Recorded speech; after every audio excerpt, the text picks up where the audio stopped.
Welcome to episode 32 of Beyond the Box Art, and we are joined by Jon Bryon and the IPMS UK executive team to launch Scale Model World 2026.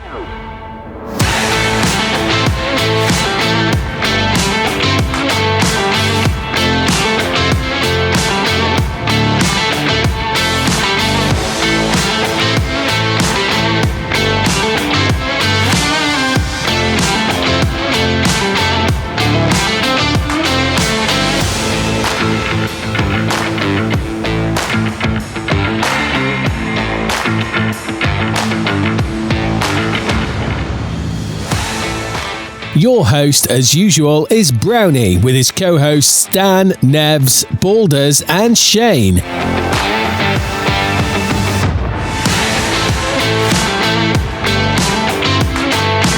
Hiya Benchmates, and welcome to episode 32 of Beyond the Box Art.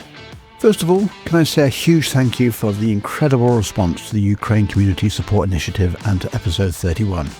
Your messages, emails and comments have genuinely been overwhelming, and it's heartening to know that together our amazing modelling community can really make a difference to those who need our support the most at the moment. Now then, have we got a show lined up for you in this episode? Joining us is a man who needs absolutely no introduction, although we're going to give him one anyway. Yes, Jon Bryon is back. And before you all start checking your podcast app thinking you've missed an episode, no, you heard that absolutely right. Jon Bryon is making his first appearance on Beyond the Box Art. And if that's left you scratching your head, don't worry, we'll explain everything during our conversation. As if that wasn't enough, we're delighted to welcome IPMS UK President Rich Middleton back to the show, along with the new Scale Model World show manager John Tapsell, who'll be joining us to talk about this year's Scale Model World at Telford. We'll be finding out what's in store for the biggest scale modelling event in the world and what's new for 2026. Of course, we've also got another packed edition of the Stash Inflation Report, bringing you the latest releases from across the modelling world. So wherever you're listening, whether you're at the bench, in the workshop, out walking the dog, or simply trying to justify just one more kit to the other half, grab your brew, settle back, and let's spend the next couple of hours enjoying the hobby we all love. This is episode 32 of Beyond the Box Art, and it starts now.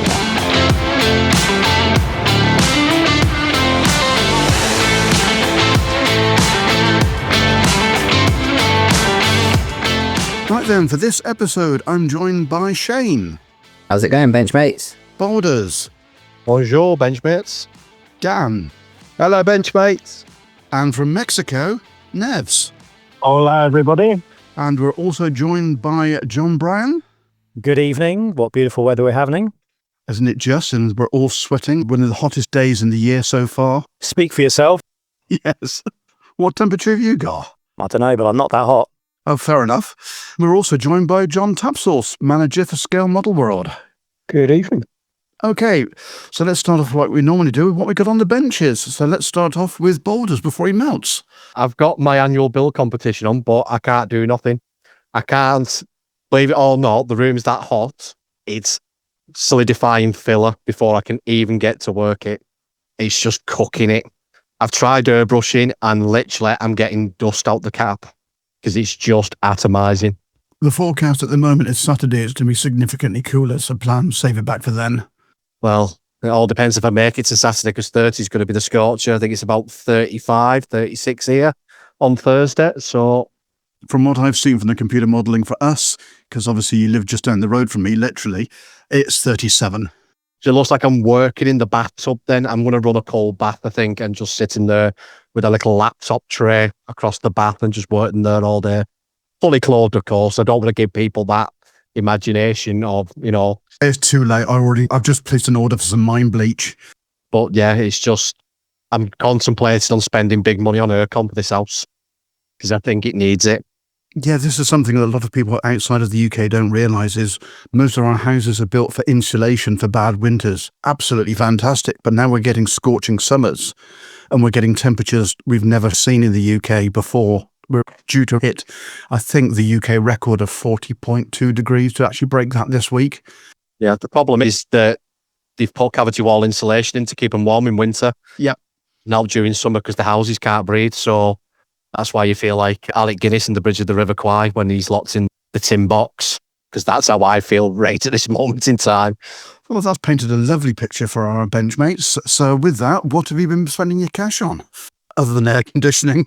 Modelling wise, absolutely nothing. Unfortunately, money's gone into the pond again, so I've just dropped more money into that. I'm losing an inch a day at the minute in water. I thought you was on about your weight.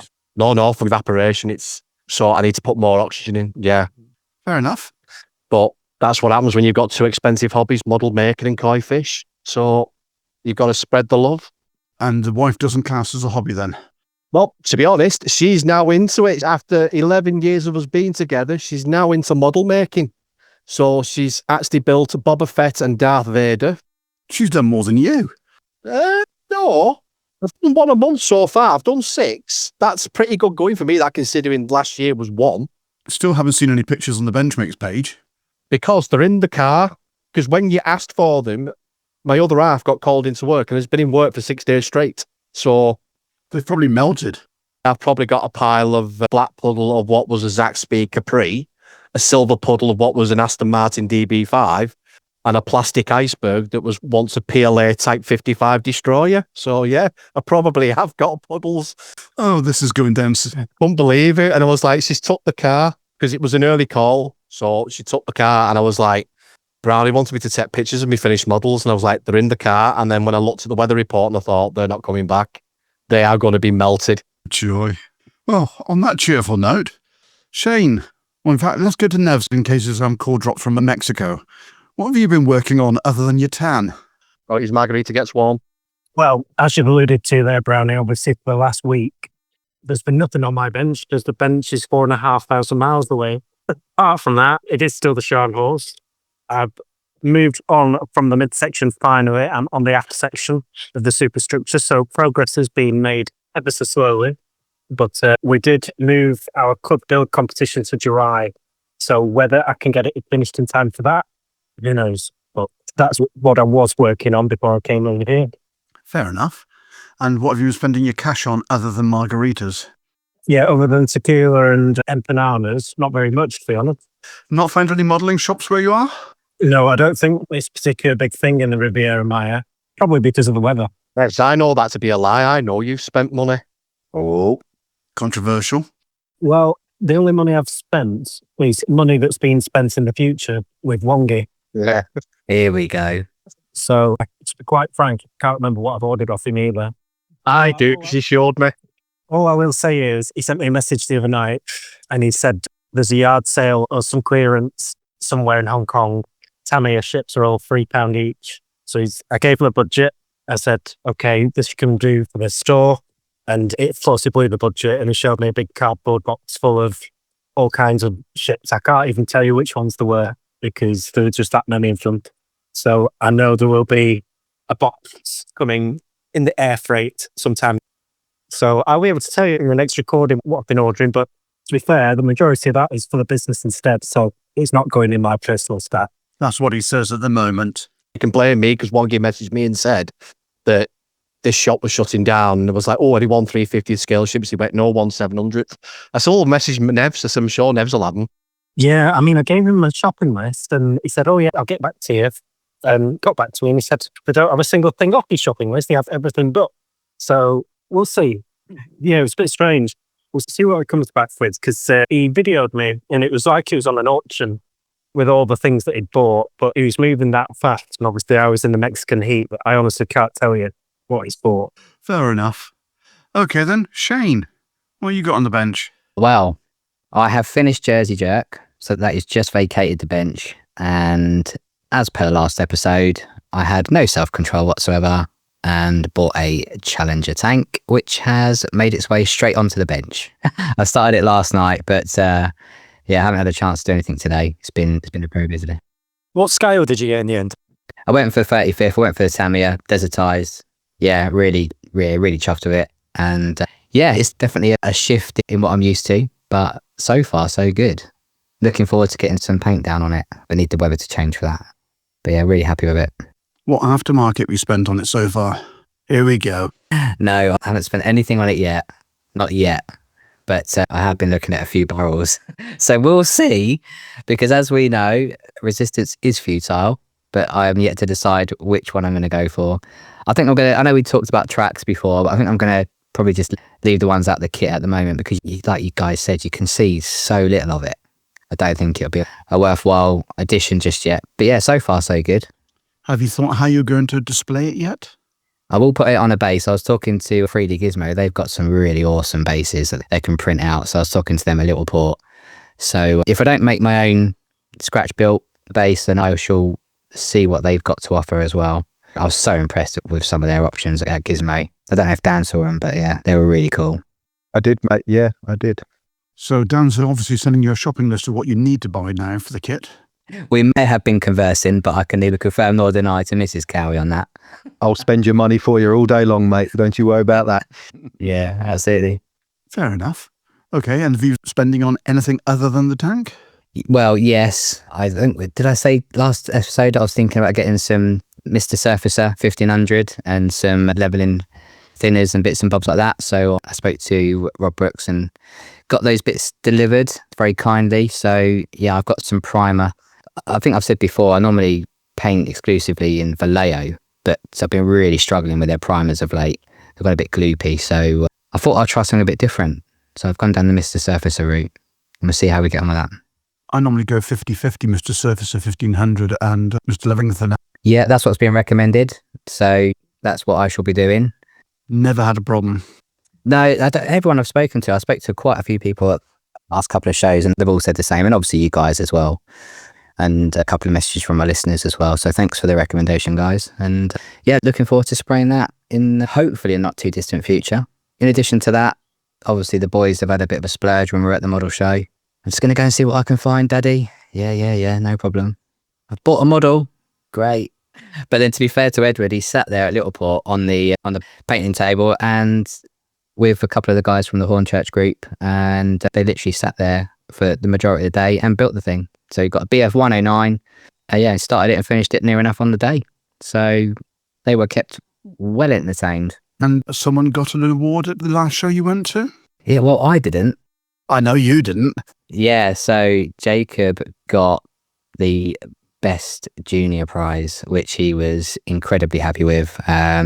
He was so happy. There were some amazing models on show, and there was a lot more juniors than normal. But yeah, he got first place for his 1/4 scale Gundam Leo, which is from the Gundam Wing anime. So yeah, he was really happy. Fair play to him. I'm really jealous. And you were at the show with Mr. Brazil, I believe. Indeed, yes, indeed. In fact, it was his club show. It was, yeah. But the first time ever, I think I mentioned before, we had the Gundam SIG there as well for the first time. So we took the guys on tour. Mm-hmm. One of the other guys, Frank, from the SIG, he had this beautiful Gundam bust on the table that was painted in like a pearlescent style paint, which was the SMS colour shift. And it just looked awesome, like sort of purple, blue, greens. It was really well received. He got so many nice comments throughout the whole show. And he got, I think, second place in the sci-fi category as well. So well done, everyone. Well done all the winners, actually, because there were some, just ridiculously good models on the show. But yeah, you'll find that on their Facebook page. Yeah. They look really good. So, Mr. Brazil, you've recovered from the show. How did it go for you? Yeah, just about. Very, very long day. It was a long weekend, that is. It basically swallows the whole thing. Family has to go on the back burner. But they did come, which I'm so proud and happy. But overall, for the show, we had our little debrief and we had our meeting the other night, and all of the numbers are up on last year, and last year's numbers were up on the year before. We had the most juniors through the door. Well, juniors were free with a paying adult, and we know because everyone gets a ticket so you can come in and out. So we were up overall in attendance, up on juniors. We had the most juniors in contention, as Shane mentioned, for the junior trophy. The make and take table, we've actually run out of some of the kits that we had now. They've all gone. They just got absolutely blitzed. Every time I walked past the table, there was at least 3 kids sitting there building models, which is just like, that's what you want to see, isn't it? I saw so many kids as well with model kits under their arms, and including my youngest son, who came home with a Tamiya T-Rex dinosaur, which was £9 of Tamiya goodness in a box. But also, he is obsessed with Top Gun Maverick. And I ended up buying something that goes whoosh. It's a FA-18C Hornet, Wings 94 Atsugi Independence from Hasegawa in 1/72 scale. So if any of you lot know what any of that means, yeah, it hasn't got a propeller and it doesn't go suck, squeeze, bang, blow. So I don't really know what it is. How old is he? He is 11. Right. Yeah, I was building that when I was 11. It's fine. It's good kit. Yeah. So I don't know if he'll be building all of it. It's probably going to need some assistance from me, which is what it's all about. So yeah, I'm so happy. And he won 4 prizes on the tombola. 3 of them were model kits as well. A 72nd Sturmgeschütz. Honestly, every single model show I go to, you do it, you buy your raffle ticket. I've won sweet FA. And he buys 2 tickets and wins 4 prizes. Can one after the other. So yeah, he's coming with me to all of them now.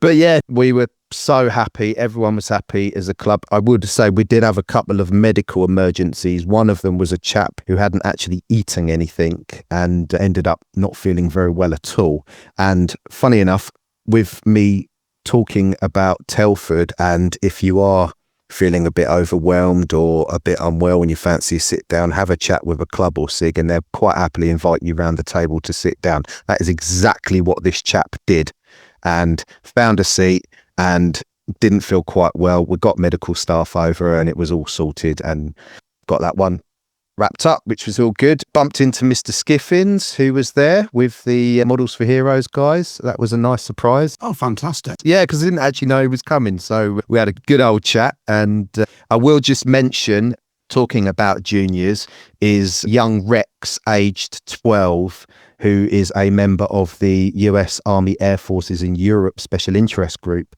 And he just finished it before the show. It's a small diorama or vignette of a C-47 Skytrain, and it's got all of the Screaming Eagles 101st Airborne paratrooper figures, including one that he's depicted as Captain Winters with his foot on a wooden ammo crate, giving the guys the final pep talk before they board.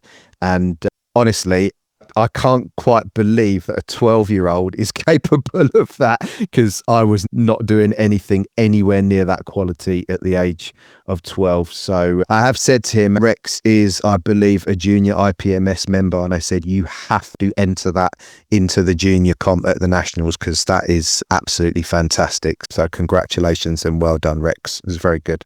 It was awesome. I had a good look at that, and we were speaking to him at the Shuttleworth show as well. Yeah. Yeah. You know what? Shout out, because the standard is just ridiculous. Fair play.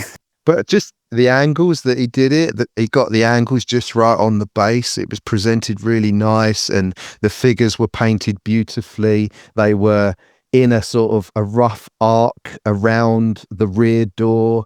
He just got it. It was just beautiful. It was weathered lovely as well. It really was. And he did it as, I believe, was aircraft L4, which actually was the C-47 that Major Dick Winters, or it would have been Captain Winters, I think, by then on D-Day. It was his actual aircraft. So well done, Rex. Good to see. Purchase-wise, I did pick up a couple more of my favourite 148 Tamiya armour kits. And I also got from the lady at East Anglia Books the Mushroom Publications assembly ships of the Mighty Eighth, which is well and truly my groove. So very happy with that. And yeah, that's pretty much it for me with regards to purchases. I have discussed this with Mr. Boulders about possibly making an order for the new Edward P51B in 32nd scale, because that looks awesome with the 3D bits and pieces in there. I still can't get over that undercarriage bay. It's incredible, isn't it? All the pipes, everything in one piece. It's incredible. I just want to get the thing in my hands and see it for real. And I believe that the Czech fella, Jan Zijarski, who wrote the bloody 100th book, has actually written the book for that comes with the limited edition kit as well, or the introduction version of the kit. So I should definitely, because he comes to Thorpe Abbott's quite regularly, so I'll take my copy there and get him to sign that. But yeah, that's it for me. I haven't really done much bench-wise, obviously, because it's been show fever for the past few weeks. But now that we're done, in anticipation of ordering the 32nd scale Edward P51. I have got the Tamiya 32nd P51D/K, and took it out to sniff the plastic as you do, and within a few hours the engine is built. It fell together. But it's beautiful. God, those Tamiya kits are so lovely. They really are. Well, you made a good job of that Airfix Spitfire, mate, because I saw that on your table underneath that little badge that you talked about in the last episode. Thanks, mate. Yeah, not bad for my first Spitfire in about 30 years. That's all right, isn't it? Yeah, within like 10 days as well. 10-day turnaround. It was actually a little bit less than that because I ordered it and the seller didn't send it for 6 days, and I was really starting to sweat. And that was before this hot weather came. But I got it done, and literally I put the matte coat on it. We come home from setting the show up on the Saturday. I came home and put the matte coat on it that evening and said to my missus, I hope this is dry. All right, to box up. When I opened the box, when we got to the show, it just stunk of leveling thinner and all the stuff that had gone on there. So yeah, no, it was great. Really happy with that. Really happy. There should be some news, Dan, regarding the P51 by Friday. There's just a bit of an issue in Europe at the minute regarding the currency. Right, okay. Because the euro is fluctuating really, really badly at the minute, and they're struggling to try and get a definitive price. And Dan, you do realise an F-18 does do suck, squeeze, bang, blow. Of course it does. Yeah, I meant pistons. That's what I meant. Right, well, for a rare occurrence, I've got some news. I've been building. Look at this thing. Stunned silence. Ah, yes. Looks like something else to base combat. Does, doesn't it? But it near enough is. Yeah. Right, Brownie, you better tell listeners what it is because they can't see. I know they can't see. I will put some photographs on the Benchmates page as it's progressing in the build. It is a 1/13th scale AR3 Mark 9 Evo drone.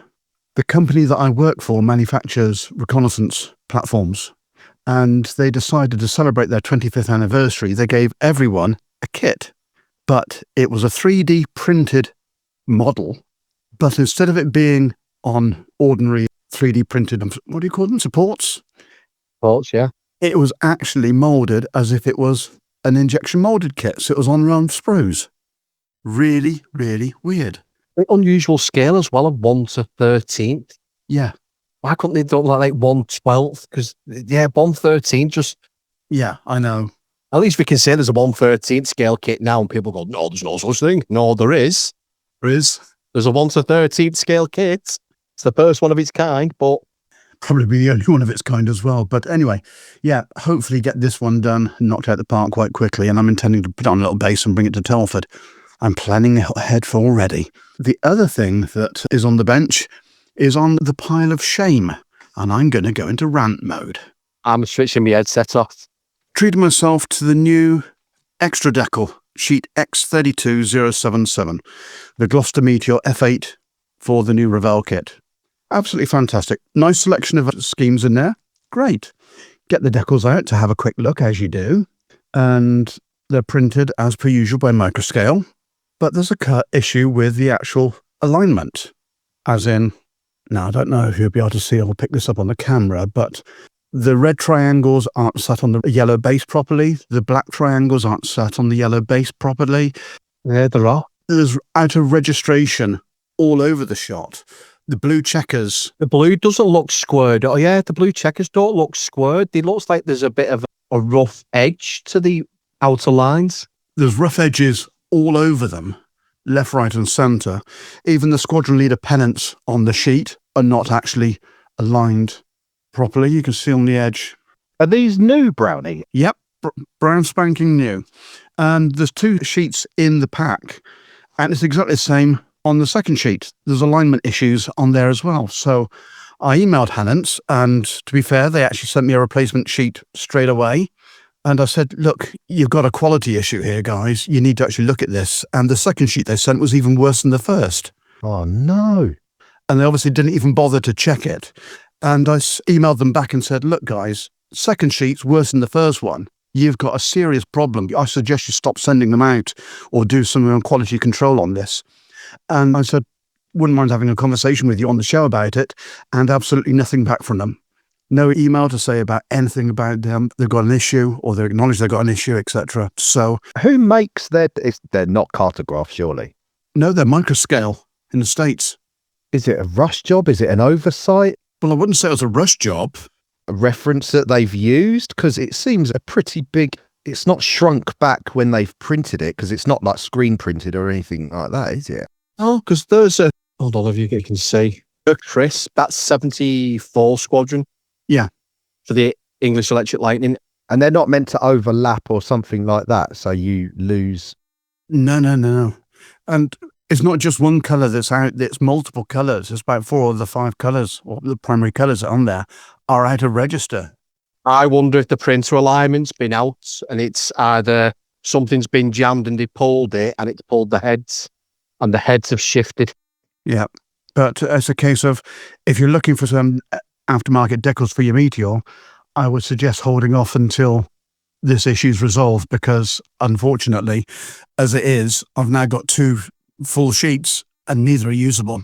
Well, they are going to. People are going to be, because nearly everyone that I spoke to who was excited about that kit said, oh, I can't wait for the aftermarket decals that are going to come out for it. They come out and they're awful. That's not good. Exactly. And it's not exactly a rush job, because the kit first came out last November. Well, yeah, it's been on the horizon for a while. Extra Decal brought out their sheet for the Hunter, which isn't out yet. Was it the start of the year for the 132nd Hunter? No, it was late. No, it was the end of last year, because they preempted it, because it was supposed to be out last year, but they held off and delayed it. And I think that's why they've done it. But a bit unusual, in all honesty, because I've used tons. Well, I wasn't say tons, like that's a thing. Yeah. But I've used a lot of extra decals and I've never had any issues with them. I've never had a problem before. You know, I've been buying them for 30 odd years plus. Never had an issue with it. And this is the first time. And it was just so different. Are they subbing the production of them out to someone else, maybe? No idea. But anyway, just a word of warning before you spend your hard-earned cash on those sheets at the moment. Really suggest having a look at it rather than doing it mail order, because you may be very disappointed, unfortunately. Or just put on your order note, because usually when you buy something, you can add a note to the order. Please, can you check and make sure that the decals are in register? It might be worth just doing that, mightn't it? They sent a replacement sheet out to replace one that was out of register, and they obviously didn't even check that one. So, no. Oh, God. It's a bit odd as well, Brownie, that they've just done Gloucester Meter F8 collection. There's no part 1 to it. Looks like they're not going to do any more, considering how many squadrons are Gloucester Meteors. Yeah. Especially in the RAF. Plus, you've got all the export versions. Mm-hmm. So why are they not going down that route? Because I think near enough every Air Force have the flaming Gloucester Meteor. Yeah, especially the Mark 8. Yeah. But yeah, to say I was disappointed is an understatement. It really is. You should see if you can get John Taberner to, because he did a load of 148 scale decals for F8s back for the 148 scale Airfix kit under the Marmaduke label. Have you asked him if you'll do any in 132nd? Yeah, I thought he might have done. He's talking about it. Okay, rant over. Back to normality. I've spent absolutely nothing. So saving myself up for Telford. And you'll still buy nothing? That's a long way away. I know it's a few months away. Pardon? I know. And you'll still buy nothing? Well, I didn't hardly buy anything last year. Well, I did actually. Books. Exactly, because you couldn't get off the table. Yeah, quite. Change of plan for that this year. But anyway, so with that, let's go to JT, Mr. John Tapsall. Welcome to the show. Thank you very much. What do you normally build? Because obviously we haven't had the pleasure of your company before. And what are you working on at the moment? What do I build? I started building models when I was about 7 or 8 years old, and I've never stopped since. Obviously, early days, I built a bit of everything. Gradually settled onto 135th scale armour. Did that for 30 plus years. For the past 10 years, I've built almost exclusively 148 scale armour. At the moment, ironically, I'm doing a bit of 135th scale again. I'm sure you'll be familiar with it. Tamiya released many years ago an M151 Jeep. They call it a Mutt. US forces never called it a Mutt. It's always been a Jeep to them. Mutt was a Ford sales pitch as far as I'm aware. And Tamiya did a version with the tow missile launcher on it. And I came across some nice photos of one of these vehicles in Marine Corps service on an exercise in Norway in the mid-1980s in a very nice Arctic camouflage. Now, I've used that Arctic camouflage on an Amtrak and 105mm howitzer. So it was obvious that I was going to do it with the Jeep as well. Tamiya's kit is nice for its period when it was released, early 80s. By the mid-80s, there'd been various upgrades to the vehicle, and I'm trying to depict those. So there are changes around it. And then, like an idiot, I came across some photos of another M151 tow missile Jeep. This one based on the M151A1, the earlier vehicle that Tamiya released in, I think, 2013. So it's the earlier version of the M151. Now, you occasionally see pictures of them in US Army service, but they're really sort of demonstration and test images. I've never seen a photo of them actually in unit service. But lo and behold, all the tow Jeeps used by Luxembourg were M151A1s. So I thought, oh, that's a good idea. I'll build one of those because it's slightly different. And then I thought, but there's actually two Jeeps in the system, because you've got the missile launch Jeep and then you've got the ammunition reload Jeep. So by the time I finished working on one Jeep, I was working on three Jeeps. So they're all sat on my bench at the moment, various stages of painting and weathering. I will get them finished. I haven't done much on them the last 3 or 4 weeks.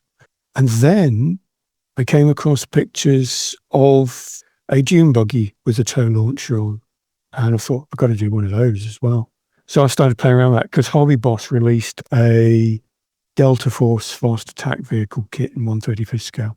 Now, I'm going to go out on a limb here and say I have never seen a Delta Force fast attack vehicle in the configuration Hobby Boss released, except if you watch the Chuck Norris movie called Delta Force. And they do look very similar. But if you put that to one side, the Hobby Boss kit is actually a fairly reasonable fast attack vehicle. Certainly good enough that you can adapt it. And during the mid-1980s, the US Army experimented with what they called light infantry divisions. And some of the vehicles that were used for those were these Chenoweth sandrails, as they're called officially, which were adapted for military use. Rear-wheel drive, VW engines, typical space frame, dune buggy with either machine guns or missile launchers on top. If you fire a missile on that thing, it's going to go backwards at a great rate of knots, isn't it? Well, funnily enough, generally, when you see missiles fired from either the Jeeps, never seen them fired from the fast attack vehicles, they are fired to one side, sort of 30, 40 degrees off fore and aft or side, or they're not at 90 degrees or 0 degrees straight forward, which sort of makes sense. But yeah, I've got to get those finished. Even if I end up going back to 48 scale, I've got to get those finished, because otherwise they're just going to sit there staring at me bailed for the next 6 or 9 months. At least. Okay. So what have you been spending your cash on recently? Kit-wise, not a huge amount. I'm just trying to think what the last kit I bought was. Probably a second-hand kit. TACOM do a range, as I'm sure you're aware, of naval turrets in various scales. And one of the turrets they do is what they call a B turret from Bismarck in 35th scale. And I picked one of those up cheap from a fellow club member. And I looked at it just on a whim. And I looked at it and thought, oh, that looks interesting. And then I started, as you do, researching the turrets and realised that they're also used as B turrets on Gneisenau. And I thought, that's a thought. And then I took that one stage further and thought, that's interesting, because I read that some of the turrets from Gneisenau had been removed from the Hulk and had been emplaced on coastal defence fortifications. And it turns out one of the B turrets was installed on a coastal defence installation in Denmark, and it last fired its guns in 2000. Now, I have to be careful, because the TACOM kit includes the rangefinder ears on either side of the turret, but it's the other version of the B turret that doesn't have those that I need to build. But looking at it, it shouldn't be too difficult to reprofile the roof and get rid of those. And of course, the Danish one is green. It's not naval grey. And it's got like a almost like a mossy texture to the outside. It's deliberate sort of camouflage. So sort of random projects I get involved in, some of which get finished and some of which don't. So how did you discover about the Danish connection? I started looking for information on the turrets, and that led me to the Scharnhorst and Eisner using the same style of turret. And when I started looking at that, I came across references to the fact that the main turrets, I think, were installed on some coastal defences, the A turrets in Norway. But some of the smaller turrets and some of the individual single guns were installed on coastal defences elsewhere. Hence, there are a couple of photos of the one in Denmark.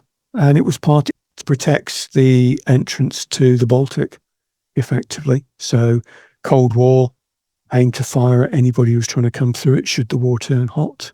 That, as I say, Danes finally decommissioned it in 2000. The whole defence complex is now a museum you can visit, and the turret's still there. Wow. Okay. That's news to me. Most definitely could add that to the list next time I go back to Denmark. The fort's called Stevens Fort, which is, I think, Stevnsfort. Okay, I should make a note of that. So, other than that, at the moment, I'm spending more money on books than I am on models, but that's not unusual for me. Okie dokie. Right. We'll come back and have a chat about reference scale model world in a few minutes. But Mr. Bryon, now I'm going to say something that's not going to make any sense to anyone listening to the show other than the people on the call, in that welcome back. Yes, it's thank you. I was Dan Brazil's mule, wasn't I? You were. Now, full disclosure, we tried when we first started out to get a few interviews in the bank, and we thought, right, we'll do an interview with Jon. And it was immediately after we'd done an interview with the other Jon that you've mentioned previously from Guideline. That's right, Mr. Taberner. Mr. Taberner, indeed. And it was a case of, okay, we'll hold Jon's interview off for a couple of episodes. And then it got slipped and slipped. Yeah, for some very, very small, minor people in the modelling world, if I recall correctly. Yeah, Mick Jimenez, I think, was one of them. Yes. Yeah, I think, yeah. I mean, what was he doing? Taking you all the spotlight, obviously. Yes. And then during the interview, you actually made quite a big thing about you build your models clean with no armament whatsoever. What did you then go and do? Yeah. You actually produced a model that was fully tooled up. Yes, I did. I built, there was an F-35C, a Tamiya one in 1/48 scale, which was full of practice or test GBU 12s, I think they were, bombs and so forth. But I've gone a step further this time, Brownie. So I'm working on an Airfix 1/48 Jaguar, which not only has bombs, but an open canopy as well, which is something I have not done for a very, very, very long time. Have you seen that new internal canopy print? Yeah, so I spent quite a lot of time very delicately folding Airres PE parts, attached them, painted them. They're on the inside of the canopy. If I do say so myself, I think I did quite a good job on it.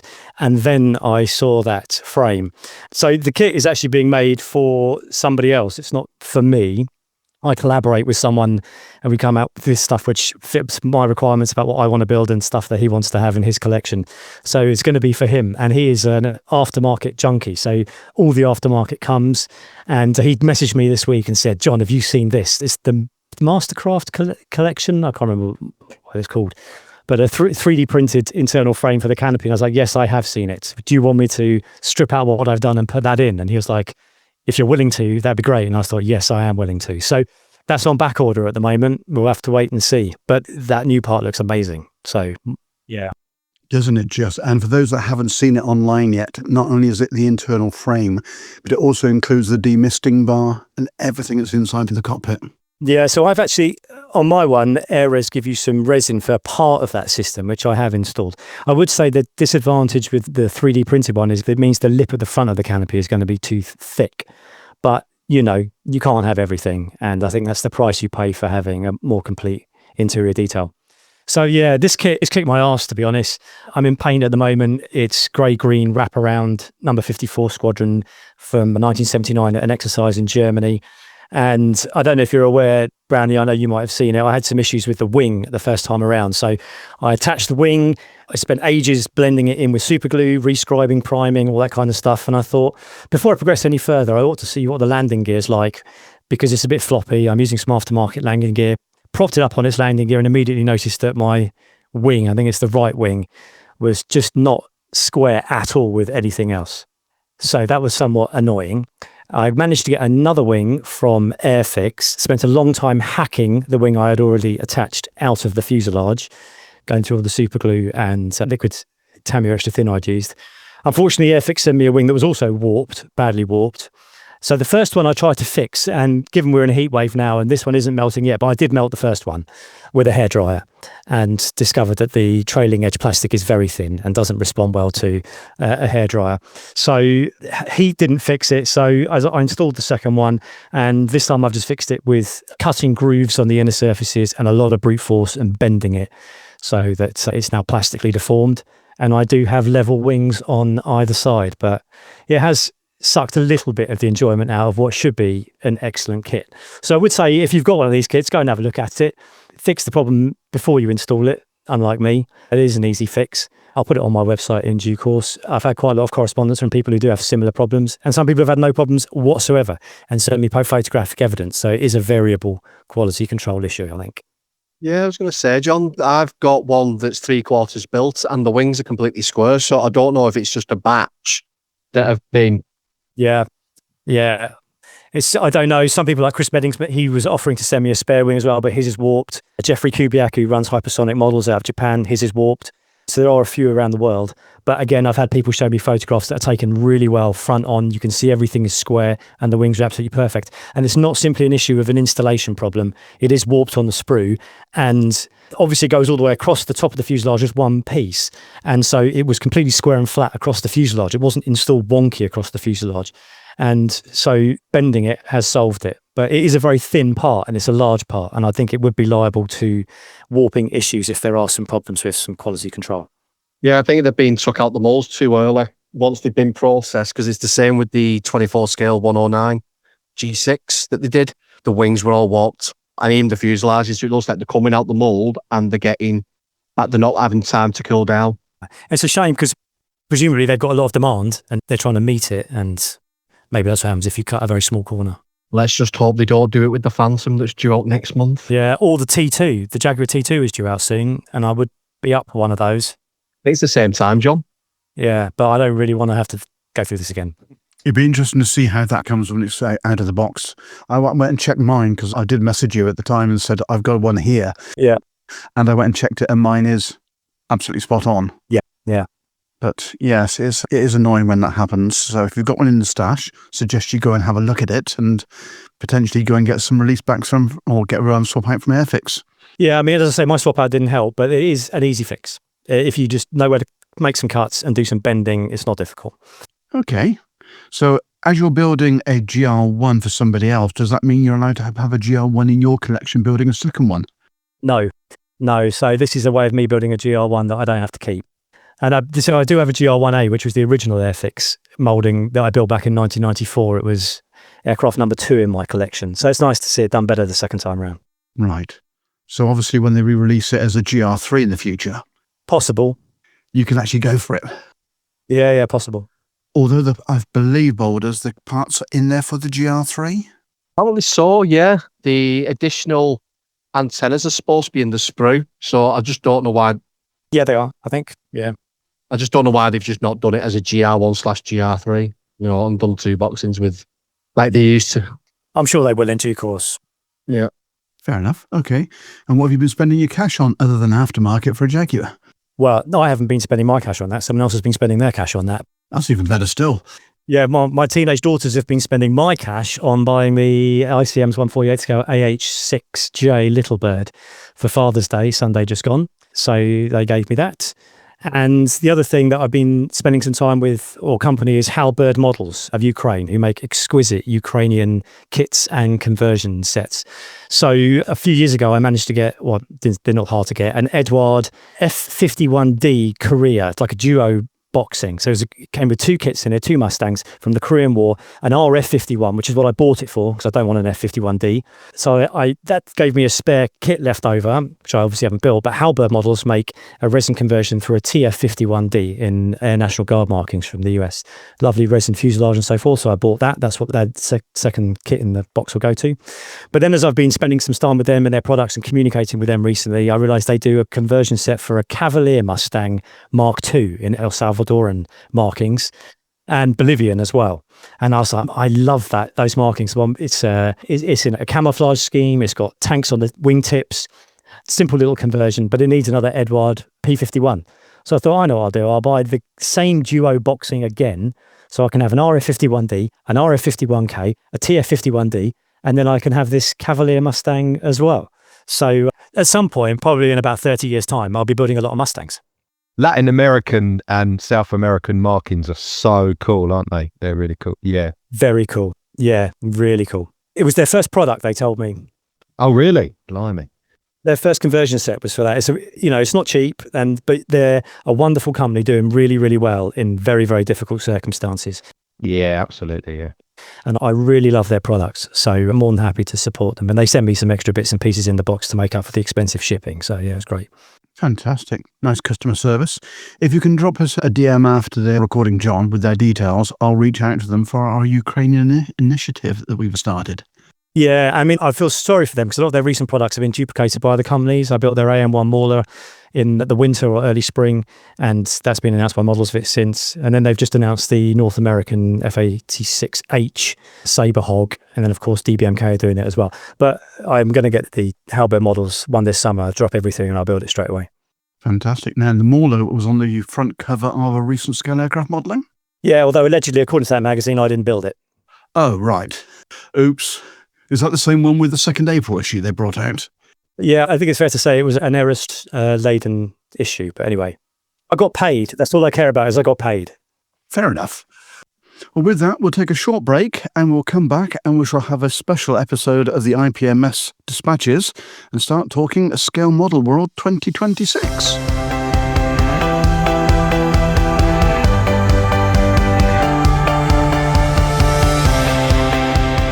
Head to beyondtheboxart.com for host bios, guest features, and direct links to all our social channels. Your central hub for staying connected.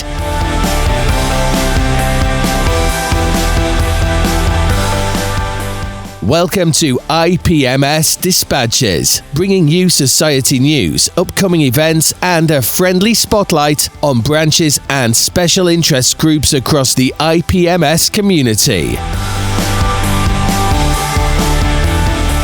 Right, IPMS Dispatches this episode with JT, John Tapsell, the new manager for Scale Model World. Welcome, John. Thank you. Obviously, we have heard about the first part of your hobby, which is building AFVs. The second part of your hobby, I think, is organising a small modelling show. Yeah, running the show is very new to me. However, I've been part of the organising team since we moved to Telford in 1998. So the background work to the show is stuff I've been involved in for nigh on 30 years now. So from that point of view, the show's very familiar to me. And picking up or stepping into Rich's shoes as show manager hasn't been as big a shock as it could have been.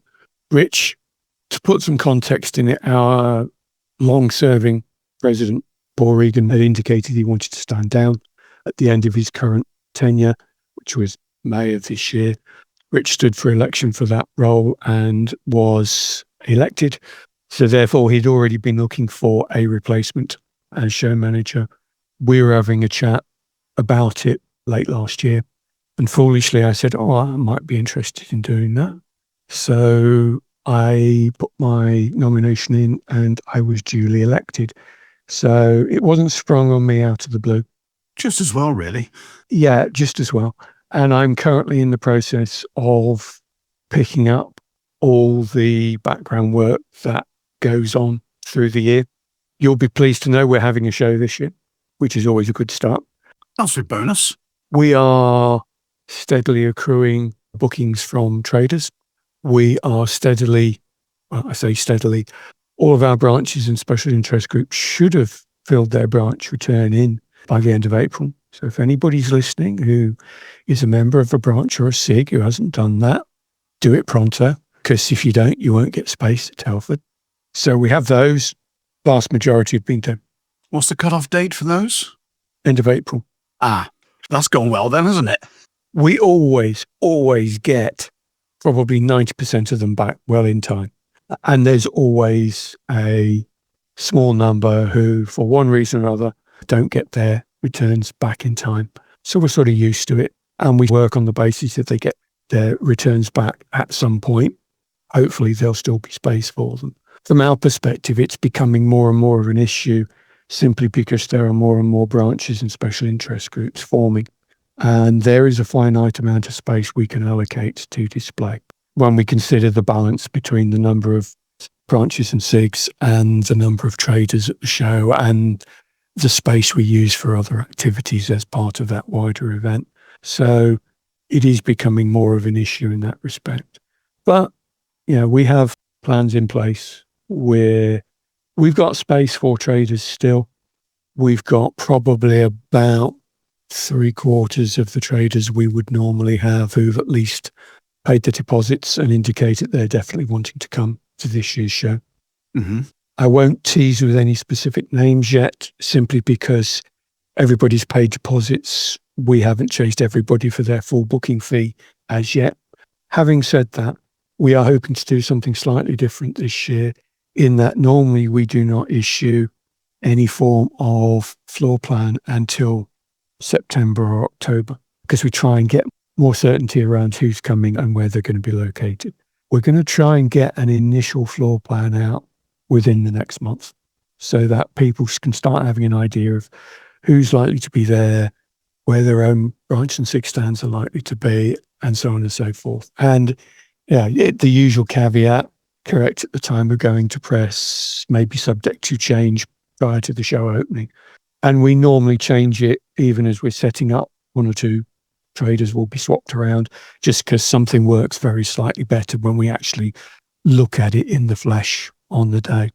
So, everything's moving forward quite smoothly. As I say, I'm picking that up. I'm engaging with a number of traders who are asking queries. We're getting some inquiries in from potential new traders as well, which is always a good sign. What else? Trends for the show long term. What we are seeing, which is music to our ears, is a steady increase in the number of less mainstream subject areas from our point of view as traditional scale modelers. And one of the obvious ones for that is the Gunpla and Mecha Gundam environment. For years and years, there was an iron curtain between those two hobbies. Never the twain shall meet. And then all of a sudden, a group of our own members put their hands up and said, we'd like to form a Gunpla and Mecha SIG special interest group. At which point we said, yeah, fine, fill your boots. Because 2 things. One, that pressure has come from within as well as without. So clearly there is an appetite from within IPMS, which is often seen as quite a traditionalist organisation. And secondly, it demonstrates that there is a much broader aspect to our hobby. It's very easy to talk about the different areas between fittings on a Jaguar GR1 rather than a GR3, for example. That's really important to people like us, or most of the people like us. Gundam is something completely different. It has its own environment. It has its own culture? Its own culture, yeah.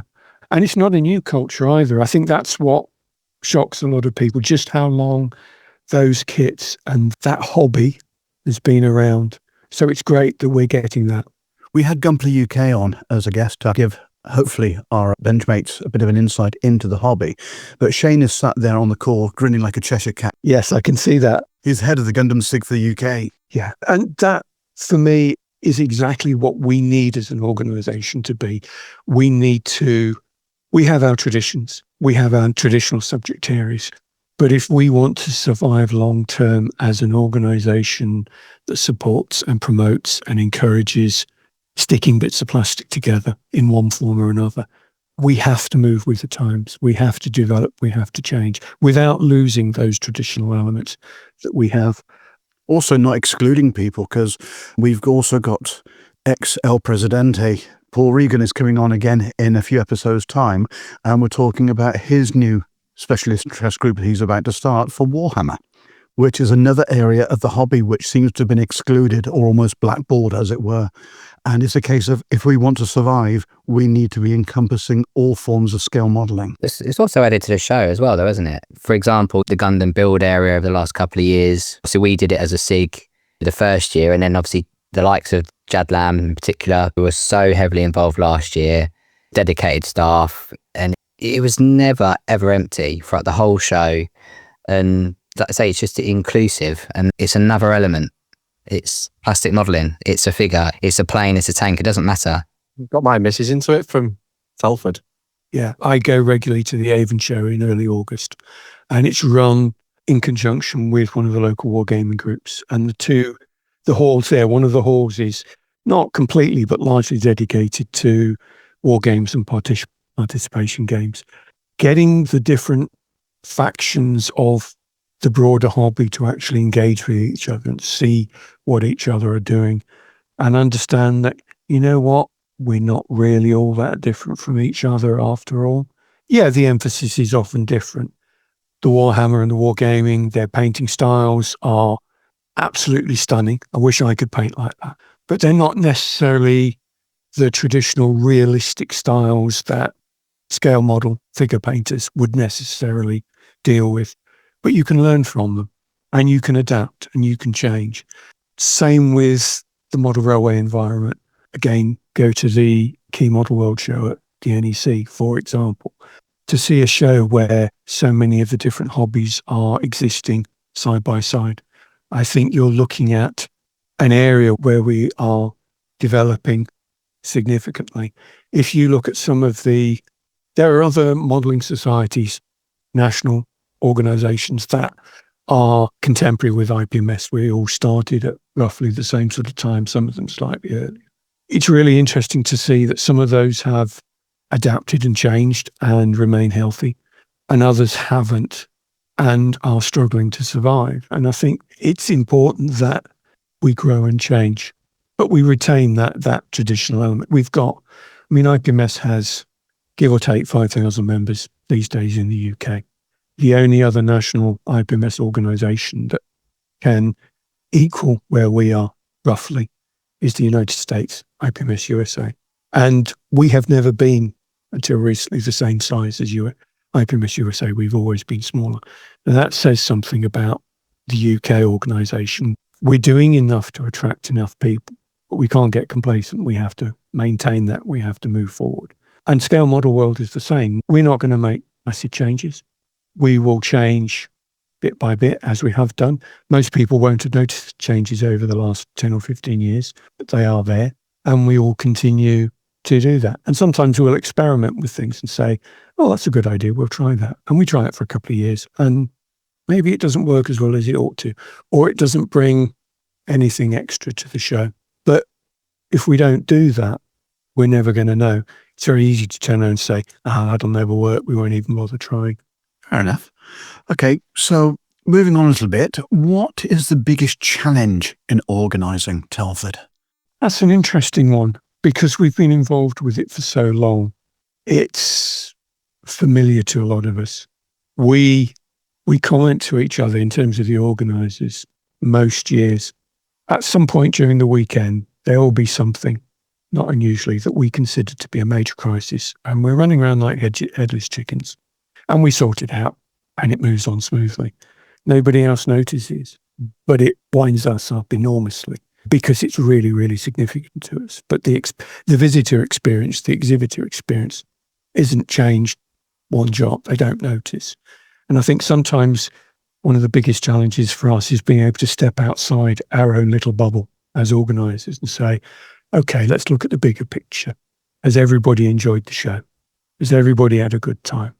Have they spent too much money? Did the competition work? Yeah, there's always comments about, well, that should never have won, or why didn't that win every trophy under the sun type of thing. But it's making sure the show runs smoothly. We are blessed, and I use that word advisedly, with a really, really good relationship with the venue. It helps that we've been there for 28 years now. And many of the people we started dealing with way back in 1998 are still there on the management team. So there is a continuity there. So even within IPMS, there have been changes through the years as to who's president, who's show manager. But there is a cycle of familiarity there that allows us to work within the rules, to deal flexibly with issues that arise, to know that if we do have an issue with something, we can talk to people there and both sides will find a solution. The other issue that we will always have is that every year things get more expensive. So we are constantly balancing the type of show we run against the budget we have available. And we can still do that, and we can balance the books. And as long as we can continue to do that, we're comfortable. We're looking at some subtle changes in the background over the coming year or two, again, which most people won't notice, but hopefully they will have a material impact on the way the show is run and how we push things forward. So overall, the more it changes, the more it stays the same. I'm not convinced the show will get any larger in terms of its physical footprint because space costs money, but we're always looking at ways we can make better use of the space we have access to. That makes sense. So going back a little bit, as you said, you've been involved in the event for a considerable number of years. What are some of your personal highlights and favourite memories from previous Telfords? That'd be a difficult one to pick out, certainly from the early years, but I'll give you something I think that all of us as organisers took away big time, and that was obviously in 2020 we couldn't run a show. That became obvious at a very early stage. And we debated at huge length in 2021 whether it was appropriate to run a show in 2021. And in the end, we decided to bite the bullet and do it. And we knew we would make a loss on that show. We were convinced, and we did. But the level of thanks and appreciation we got from pretty much everybody who came through the doors that year about the fact that we were actually running the show and we were back. I think that for me was a real highlight, both as a hobbyist, but also personally and emotionally, that, we'd made a judgment call and it had gone down well, because potentially it might not have done, it could have gone pear-shaped. And we've been able to build back up over the last 3 or 4 years to somewhere approaching where we were pre-COVID. And I think that shows the underlying strength, both as a hobby and of Scale Model World as a show. We've got the support, we've got both from the visitors and the traders, but the hobby as a whole continues to grow and develop. And that, if we can be a major shop window for that hobby, then that's all too good. Okay, so for those that don't know, what are the dates for this year's event? 7th and 8th of November. Also, this episode drops on the 2nd of July. When do the tickets go on sale? We will be releasing tickets from the 1st of July. So yesterday. Or you can just be an IPMS member and turn up. You can. That is also an advantage. But then again, we are aware that everybody wishes to be an IPMS member, which might seem a strange thing to say from a committed IPMS long-term member. It's really easy to see IPMS as somebody or an organisation that sees itself as somehow the pinnacle of the hobby. We are not. We never will be. That might have been the intent way back in 1963 when we were formed. The vast majority of people who build models do not belong to an organised club or an organisation like IPMS. They buy their models, they build them, they enjoy them, they put them on the shelf or wherever they choose to display them. I think I enjoyed that, I'll go and buy another one. Organisations like IPMS and other modelling societies are built on people who want to take their hobby that little bit more seriously, that little bit more research, perhaps just want to be part of a community of like-minded people. And IPMS UK is in a really healthy position. But we're a tiny minority of the model buying public in the UK. So for me, having spent 12 years as the IPMS publicity officer, one of the things I bang on about year after year is we need a healthy hobby, because if we don't have a healthy hobby, we don't have a healthy IPMS. So the two feed off each other. The hobby has to be healthy and supported. That's the most important thing to me. From memory last year, it was cheaper to buy membership for IPMS, which got you 2 days free entry into the show than actually buying individual show tickets. That would still be the case. It's not a policy as such. We know that one day is busier than the other. That's always been the case. And it's the same with pretty much any 2-day show you go to. So IPMS members, as you pointed out earlier, get in for free for both days. And if you wanted to come as a paying customer for both days, it would be more expensive to pay for 2 tickets. But from our point of view, the membership also includes 6 magazines a year. And we've always prided ourselves in a high production quality for those magazines. Apart from Scale Model World, it is the second biggest outlay of money we have for the society. And a huge chunk of that these days is postal distribution. So we are looking at ways of adapting to that environment. Again, we've got ideas, but they'll see the light of day in the fullness of time. For anybody who's been to the IPMS USA convention in the United States, it is a huge show. It runs for 3.5 days, but it's a very different show from ours and a very different emphasis. And what we pride ourselves on in terms of Scale Model World is very much the social element of the show. It gives us, for many people coming through the door, is what is important to them. Meeting up with old friends, making new friends. Yes, spending money, that's great. Chatting to the traders, chatting to people on other clubs.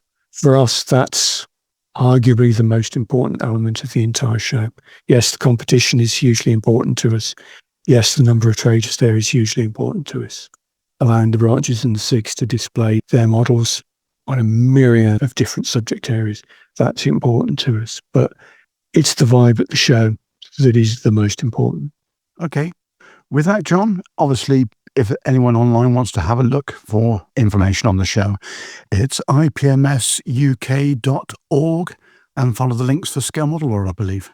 That's correct. And as we go through the year, we will be adding lists of traders, lists of branches and SIGs that are displaying, and eventually we will be publishing initial floor plans on there as well, and any special events that are coming along as we get closer to the big 2 days. Okay, John, thank you very much for your time. Okay. We will hopefully get you back on again at least once prior to the event for an update. Yep. We will now have a chat with Mr. Middleton.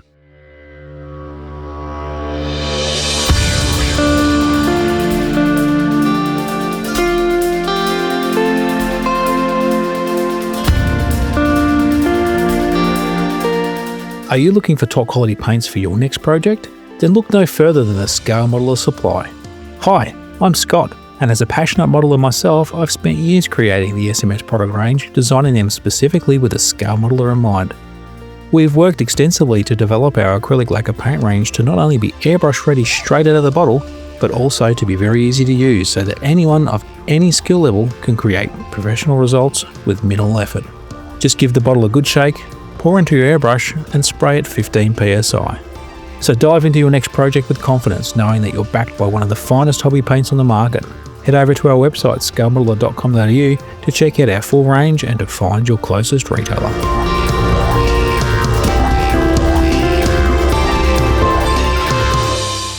So we're now joined by Rich Middleton, the new president, IPMS UK. Welcome back to the show, Rich. Thank you very much. Glad to be back. Fantastic. And obviously, after you've had your feet under the table for a few weeks since the meeting at Coventry, how have things rationally changed in that time frame? I'm not working on Scale Model World so much. Oh, fantastic. That's J2's problem now. Yeah, somebody else might be doing that. So, yeah, it's more getting the internal channels to work properly and get some of the strategic work that we'd started prior to Paul handing over, but I'll get some of that embedded, worked on, and roll that forwards in a respectable amount of time. They don't change overnight, but working on some various bits and pieces. Okay.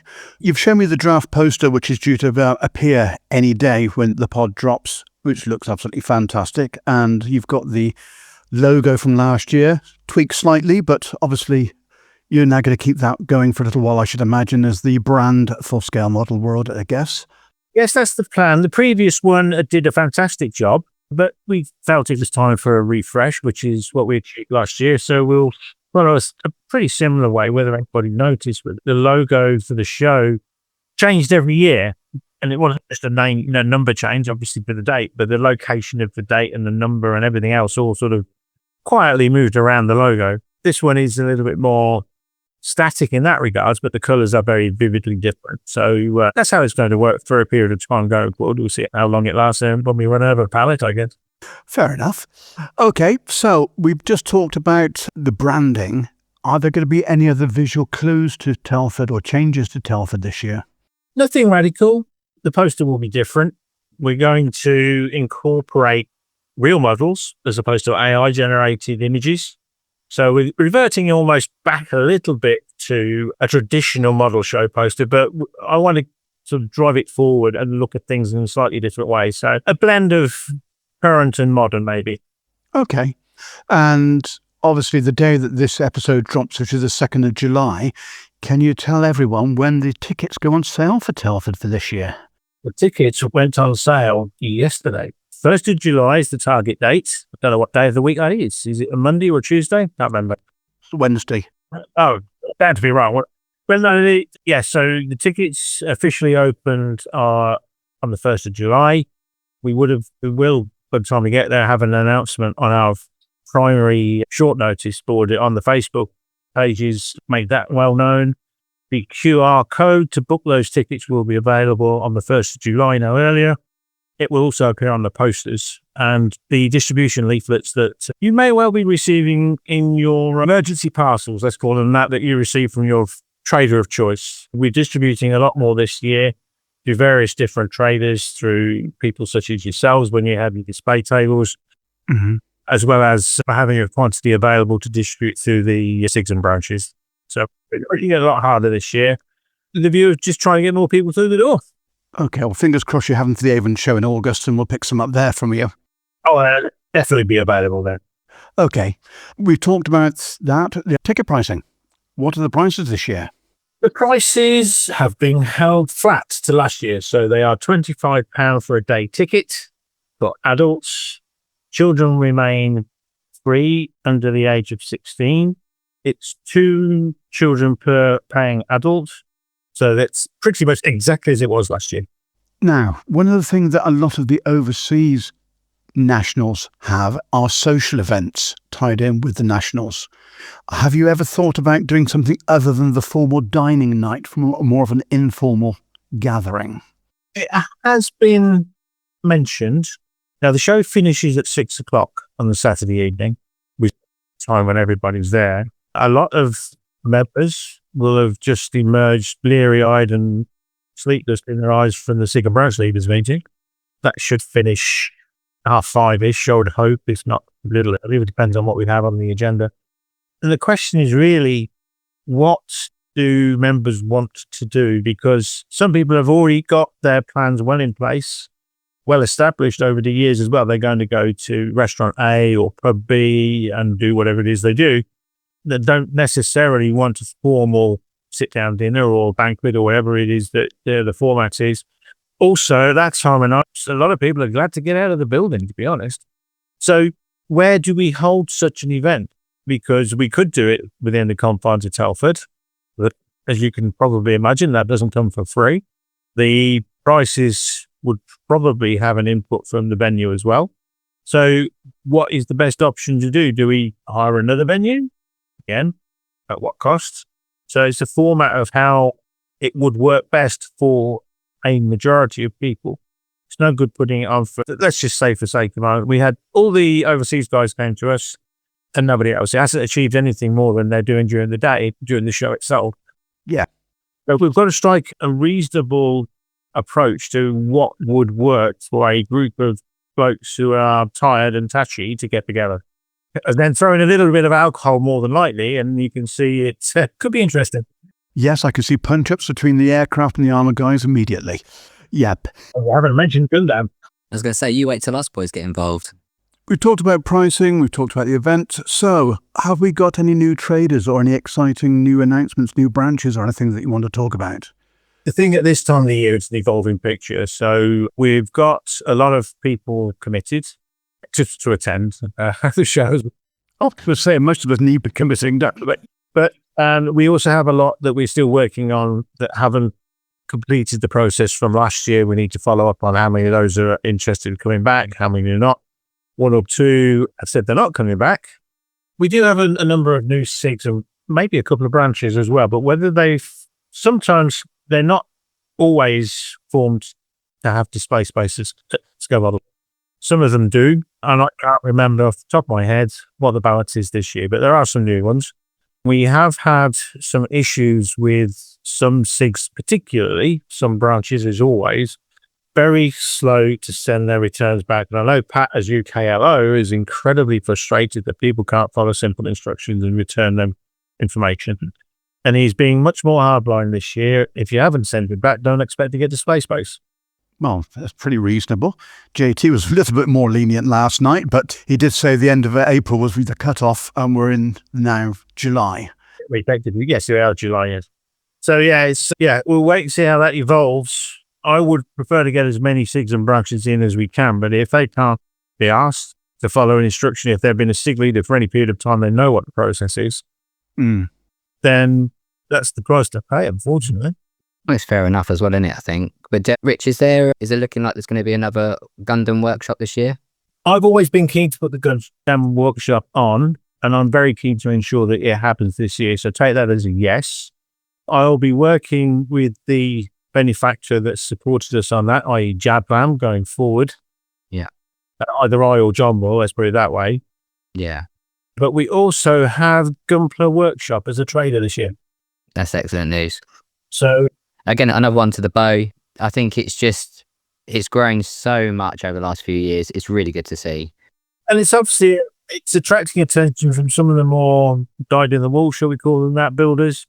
Yeah. And who are, personally blunt, very impressed with what you get in the box. Yeah. And how they build and everything. So it is a growing area. It's not just for the younger generations. I think anybody can get any excitement and enjoyment out of them. So I think it's definitely something that we can pursue with vigor, shall we say. Makes such a difference for those that might be a bit sensory or a bit... Absolutely. Sort of like maybe prone to strong smells like the glues and the paints and stuff that get used. Yeah.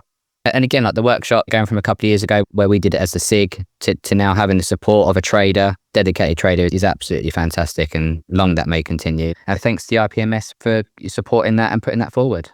No, I'm very keen to see that develop and strengthen. With all the machinations going on in Margate, Hornby Hobbies and the guys of Airfix have confirmed that they're coming. So rest easy. I'm just going through my list of traders as I hand it over to John with the ones that I know that are new traders. We do have quite a few. So people like Floating World Designs. Are they the people that have just done the new aircraft stands? I think they may be. Oh, yes. Yes. Was that one with the F-14 at a joint angle or something like that? Yeah, it's that. Yeah, like the acrylic stands that sort of slot into each other. Yeah, brilliant. Yeah, I think they may be the one. We've got a company from China who I'm working on personally. Their official title is Shenzhen Stellite Technology Co. Limited. Steady, I think. Was it Steady? STEDI, if I remember rightly. Yeah, that's the very one. So they are trading. Got to do some background admin for them so they can get some visas, as you can imagine. Yeah. So they should be an interesting addition. Again, they're on the back of what we've done with Gundam. So, see how it all starts to evolve in terms of just trying to get something in. Very much so, but also there's the progression in the market of tools and paints, and as you were talking about earlier, the low odor stuff for the Gundam, which is now crossing over into the mainstream hobby, into the hobby. Yeah, and the pens as well, the paint pens and the panel liners, all of that stuff. But AK have picked those up, haven't they, in terms of, that's a good idea. Definitely. Okay, is there anything else that you need to, or you'd like to actually raise reference Telford for this year at this stage? Because one thing that we've already discussed with Andy Brown, I don't know who's actually discussed it with you, is we would like to try and do something slightly different with regard to the judging. And at the point of virtually the judging being completed, is Andy and I are going to go around with the microphone and have a talk about some of how the judging's actually done without obviously being too specific, but also to get the winner just after they've come off from getting the handshake with yourself and getting a reaction from some of the winners at the time. Yes, no, it sounds like a cracking idea. It had been mooted before, I think, from yourself, if I remember rightly, to try and get something there. As long, of course, as the winner's not got a plane to catch. Yeah, that's true. That's true. Then again, you had to go to London last year for the Best in Show. Yes, that sounds like a good idea. Another thing that I'm trying to encourage the whole of the EC to explore is how we can approach sponsors. You mentioned the national champion. They were actually sponsored last year, which caught Paul out a little bit, if we're honest, because he didn't know. So they presented the national champion prize, so we've got to manage that a little bit better this year. Okay. But that's just an element of sponsorship. There are many facets of the show that we think we can encourage our sponsors to support us with, and anything we can do will be an added bonus. And Vincent Models for Sale supported the junior champion last year. Mm-hmm. I haven't had that conversation yet with him this year, but I'm sure he'll be amenable. Well, as we lead up to the show, obviously yourself, JT, and the rest of the team are more than welcome to actually jump back on with any updates, etc. But I think something that might be worthwhile is if you've got any of the trophies that still need sponsorship, have a think about coming on and actually talking about what you need, but also talking about the sponsors you have for some of the other trophies. Yeah, we're looking outside of just purely competition trophies. We've got a scope that we've already penciled in to look at how we can approach some better trophy sponsorship. I'm looking for, I don't know, let's have a think. How about sponsoring the hall? Mm-hmm. Those kinds of impacts. Yes. What's in it for them is our biggest challenge at the moment. But yeah, we're working on it. Okay, well, if you want to actually add in a conversation on the show, more than happy to actually help you guys out with that as well. Because most of the other companies are obviously going to be modelling related. But if anybody listening to this cast is, that's an idea, I'm interested in that, just approach. Yeah, no problem. Now, one thing that we did talk about with JT, and for disclosure, obviously you've picked up in the conversation, we recorded this on a separate day to when we had our conversation with JT. JT was yesterday and Rich is today, was the Sunday element. Saturday is normally the busier day, but Sunday has something which is reasonably unique. We did try to capture it last year, which I think we achieved in the show with the recording, but we're planning to actually have microphones in different places for this year, including one up on the actual mezzanine to get the better audio for the ceremony side of it. But if you want to just talk through what happens on a Sunday morning, Rich. Well, Sunday morning, I don't want to go through this without getting emotional. So yeah, the day starts as always on the Sunday show, just repeat practically of the Saturday morning until we get to about 5 to 11. And there is an open invitation to anybody that has served in any armed force globally. So if you're in the overseas section, please feel free to go up. Nobody needs a formal invitation to attend. Service is one of respect, and anybody that is on the gantry is treated equally, regardless of the service and the arm that you joined and participated in. The format is pretty well established in that Andy Brown is currently the officer in charge of the parade. My role, or will follow on from what Paul did previously, is very much in the side channels to basically look at the timings and things like that. And I believe we have Bugler organised again, and it's an honour to be on that platform. And it's an experience that is difficult to explain when everything goes quiet. Yes. It's probably the largest gathering for a commemoration service, certainly in the Midlands, we've been told, possibly one of the largest in the country in terms of people on the ground going quiet for 2 minutes. Everybody should feel proud of honouring those. Sorry. I get it. We actually played out last year the halls going silent, the whole service, and then the noise afterwards. One thing we didn't play out was something that one of the microphones actually picked up, which was someone from overseas having a small or quiet word near to where Dan was stood with his microphone. And we ran it through AI to actually see what there was actually said. And they said, I can't imagine anyone in our country doing something like this. This is fantastic. As I said, we should be proud of what we achieved there. Yep, without question. Now, in terms of numbers, people quote numbers of people that attend that ceremony. Generally speaking, the attendance on Sunday is half that on Saturday, whatever you want to quote the numbers as being in total. Yep. So that's generally speaking what the split is over the day. Obviously, not everybody's there at 11 o'clock. Some people need to attend other events before they come into the hall. So it's getting the balance right. Yeah. So if we took the total footfall at around number 6,000 people, then 2,000 will probably be in that hall, give or take. Yeah. That gives you an idea of the attendance at that ceremony. Yep, I fully get it. Now, I would suggest for any of the benchmates that are listening that don't like really crowded environments to think about going on the Sunday rather than the Saturday. It will give them a much better experience of the show without feeling quite so, I won't say hemmed in, but there is obviously a lot more people in the same area and it just can feel a little bit more cozy, shall we say. But you're still going to see the same models on the table. You're still going to see most of the same bargains around the traders. The experience is the same. And if you want to have a sing and dance with all the members of the exec after they've been suffering from the Saturday night performing with the banging head, you're more than welcome. I tell you what, that Saturday evening is an element that I have yet to get my head around because traditionally, President has to make a speech. Ooh. So look forward to it. Believe me, it won't be extensive. Fantastic. Okay, Rich, if there's anything else we can help with them in the lead up, more than welcome. And as I said to JT yesterday, we will have another show in the lead up, probably a month or so prior to the actual event taking place for updates with what traders we've got, etc., etc. But in the meantime, if there's any updates you want to actually just show across to us, or you just want to jump on for a part of the show for the IPMS dispatches, more than welcome. And anything we can do to help, we will. That's great. Thanks, Bernie. Appreciate it. Hi, guys, that you've joined in. Have you got any questions that you want to put? When does the competitions open up, Rich? Competition entries? I'm not really sure. It tends to be about August from memory. Yep. I think Andy's going to keep the same schedule on that. I don't think you're seeing radical changes to normal competition area. One thing I didn't mention is Agora are repeating a diorama competition results.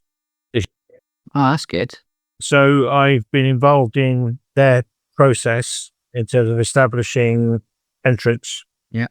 So I know they're going to be something special this year. So that could be something worth looking at. I think last year, I didn't actually get in the competition area last year, but I believe we're going to be looking at doing something similar and having some space in the competition area for the Agora competition. It's something they run for themselves. Yeah, that makes sense. Yeah. What's the deadline for people wanting to take part in the competition, Rich? I think it goes up to a day or two before the event. Yeah, that sounds good. I think it might be a week before. It just gives them the final chance to get the processing done. Yeah. This, as with everything else associated with Telford, it's a volunteer thing. And the system they've got in place now is very good, but very efficient. They just need to make sure they've got everything in place that they need to. So I think they allow the juniors probably to arrive on the morning of, simply for the fact that they're probably finishing off on Saturday morning. But yeah, and again, I think it's a little bit of leeway to accommodate late entries, but I don't think it's huge. And obviously, we've talking about how much quieter the Sunday can be. Is there any scope? Does the Sunday finish at 4 p.m. normally? Is there any scope to extend that to 6? Because people might think, okay, it's a shorter day, traders are going to be winding down. Might it encourage people to come down for the Sunday? The problem you've got is on the Friday everybody arrives. There's only a few that arrive on Saturday morning to set up, and they've got a really tight window of opportunity. Yeah. On the Sunday, it doesn't matter whether you're Telford branch or whether you're for sake of argument, Wonderland has got to get to Edinburgh. Everybody wants to get out. Hanging it on longer and longer and longer doesn't work for everybody. We got out the halls at 7:15 last year. So that's 3.25 hours after the end of the event. Yeah. 6 o'clock makes it 9:15. Yeah, it's a long old process, bearing in mind that the advance party arrives on Thursday evening, and it's a sure fact I have no intention of going to work on the Monday morning. It makes it a very long weekend. Yeah. As it about stretching the Sunday. I understand the reasoning, the question. Don't get me wrong. You may feel you're not getting the same value for money, perhaps. Because the other thing I was going to ask, Rich, is and I don't just think this about Telford, I think this about Bolton as well, is there any possibility of looking at, say, a discounted ticket for, let's say, if we're keeping it till 4, let's say you're entering from 1 p.m. onwards, would there be any scope of looking at, say, okay, to incentivize people coming through the door for those last few hours, you can get a ticket at, say, half price? Like a twilight ticket like they do on the old golf tees, eh? You know what happened last time we talked about golf? It cost you, was it around a 75 drinks, was it? I'm not going to confirm nor deny. But it was a very, very, very sore head the next day. But Rich, just to go back to the competitions. Yeah. Is there like a consideration for a competition entry fee? Is there a fee at the moment or not? There isn't a fee at the moment, but it is very much on the agenda. Okay. And the question is, what should that fee be? Now, some of the provincial shows do charge a nominal fee to enter a competition, which is indicative of what we may be considering. But there's a counter argument to suggest, well, if it's the show to win a prize at, maybe the entry fee should reflect that. So what fee do we set? If we set a fee, at what level does it start putting people off entering? Yeah. There are obviously a cohort within the modelling world that are very competition focused. So they would probably not consider a fee obstructive, but the average modeler may do. So we've got to get that balance right. I don't want to undervalue and getting an entry into Telford's competition, but I don't want to overprice it either. So we've got to find the right level. Yeah. A lot of the conversation has been around so far is, okay, fine, but how much? I don't think we've yet reached a conclusion that we're satisfied will work. And obviously, Andy will have a massive input into that. Yeah. Okay. Rich, thank you very much for your time. Oh, thank you for giving me the airtime. Not a problem in the slightest. And as a surprise to the two guys on the call, because they don't know this yet, but hopefully we'll be speaking to you again in a couple of weekends' time, where we'll be joined by the president of IPMS USA, president IPMS UK, and we're hoping we're going to have the president of IPMS Canada for a round table for the first time ever. That should be an interesting conversation, because that's a joint episode with the Scale Model podcast over in Canada. Okay. Because their show's been on a hiatus since the middle of last year because the host has had some issues with his better half, medical issues, quite serious ones. So he's obviously taken a back seat, given her the priority. So instead of their show dying, we've hosted a couple of shows, will have been a couple of shows by then on their behalf. So they join us, we put it out as a joint show, and it just keeps their audience entertained as well. Excellent.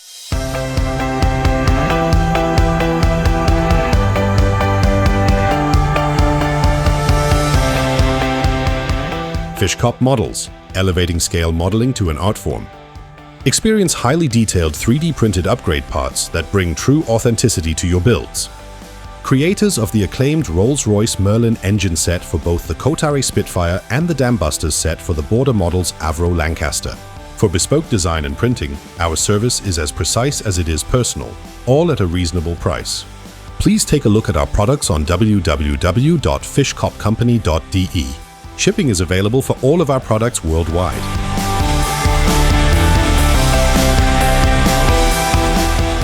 Beyond the Box Art is proudly supported by Ammo, by Mig Jimenez, the Scale Modelers Supply Guideline Publications, Phase Hanger Resin Accessories, and Fishkop Model Company. Wallets trembling, shelf space gone? Excellent! Here comes the latest wave of irresistible plastic temptation in the Stash Inflation Report. Well, Benchmates, it's time once again just to see how much damage our wallets are about to take as we open the doors to another edition of the Beyond the Box Art Stash Inflation Report. As always, I'll be covering everything with wings before handing over to Dan for the armour. Nevs will be taking the high seas and Shane will round everything off with the latest from the world of Gunpla and Mecha. So let's get stuck in. ICM are leading us off this week with a couple of cracking 1-48 releases. First up is the Sikorsky UH-60A Blackhawk fitted with the ESSS pylons and winter skis.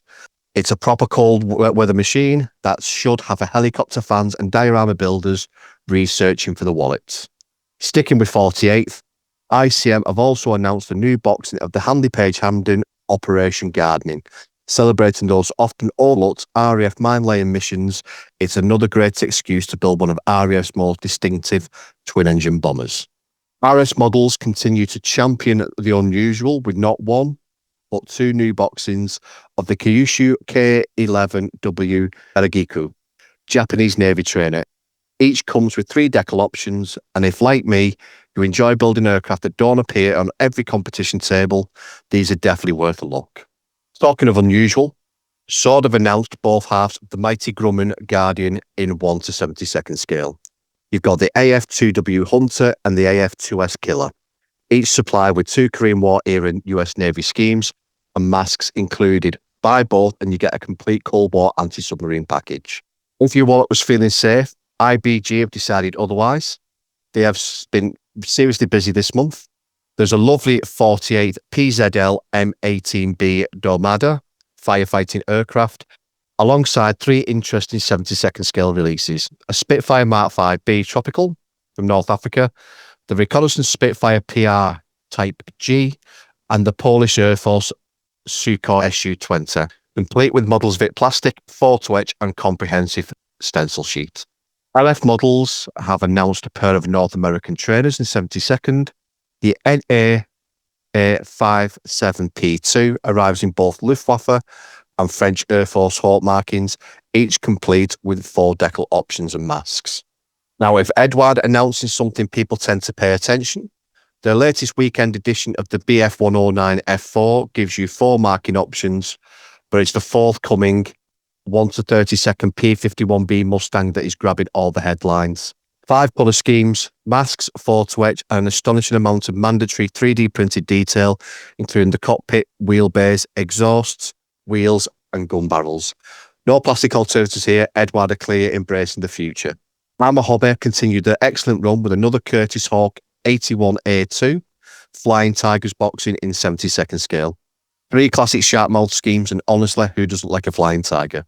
The opposite end of the size spectrum, Brengun have released 144th DG1000 glider, alongside the equally diminutive Dornier D4335 Perfale. Small kits, but potentially a big dent in the stash. AMP are going large with a 32nd scale Hughes OH6 Cayuse Trophy Pack. Vietnam helicopter fans have been asking for something like this for years, so I suspect this one is going to prove rather popular. Over at Special Hobby, there is another bumper release scheduled. The new tool 1-48 Booker Bestman features new fuselage molds, engine options, photo etch and 3D printed parts. There is a seriously well-equipped AT6 Texan Little Warrior high-tech kit in 72nd scale, packed with resin, etch and 6 combat schemes.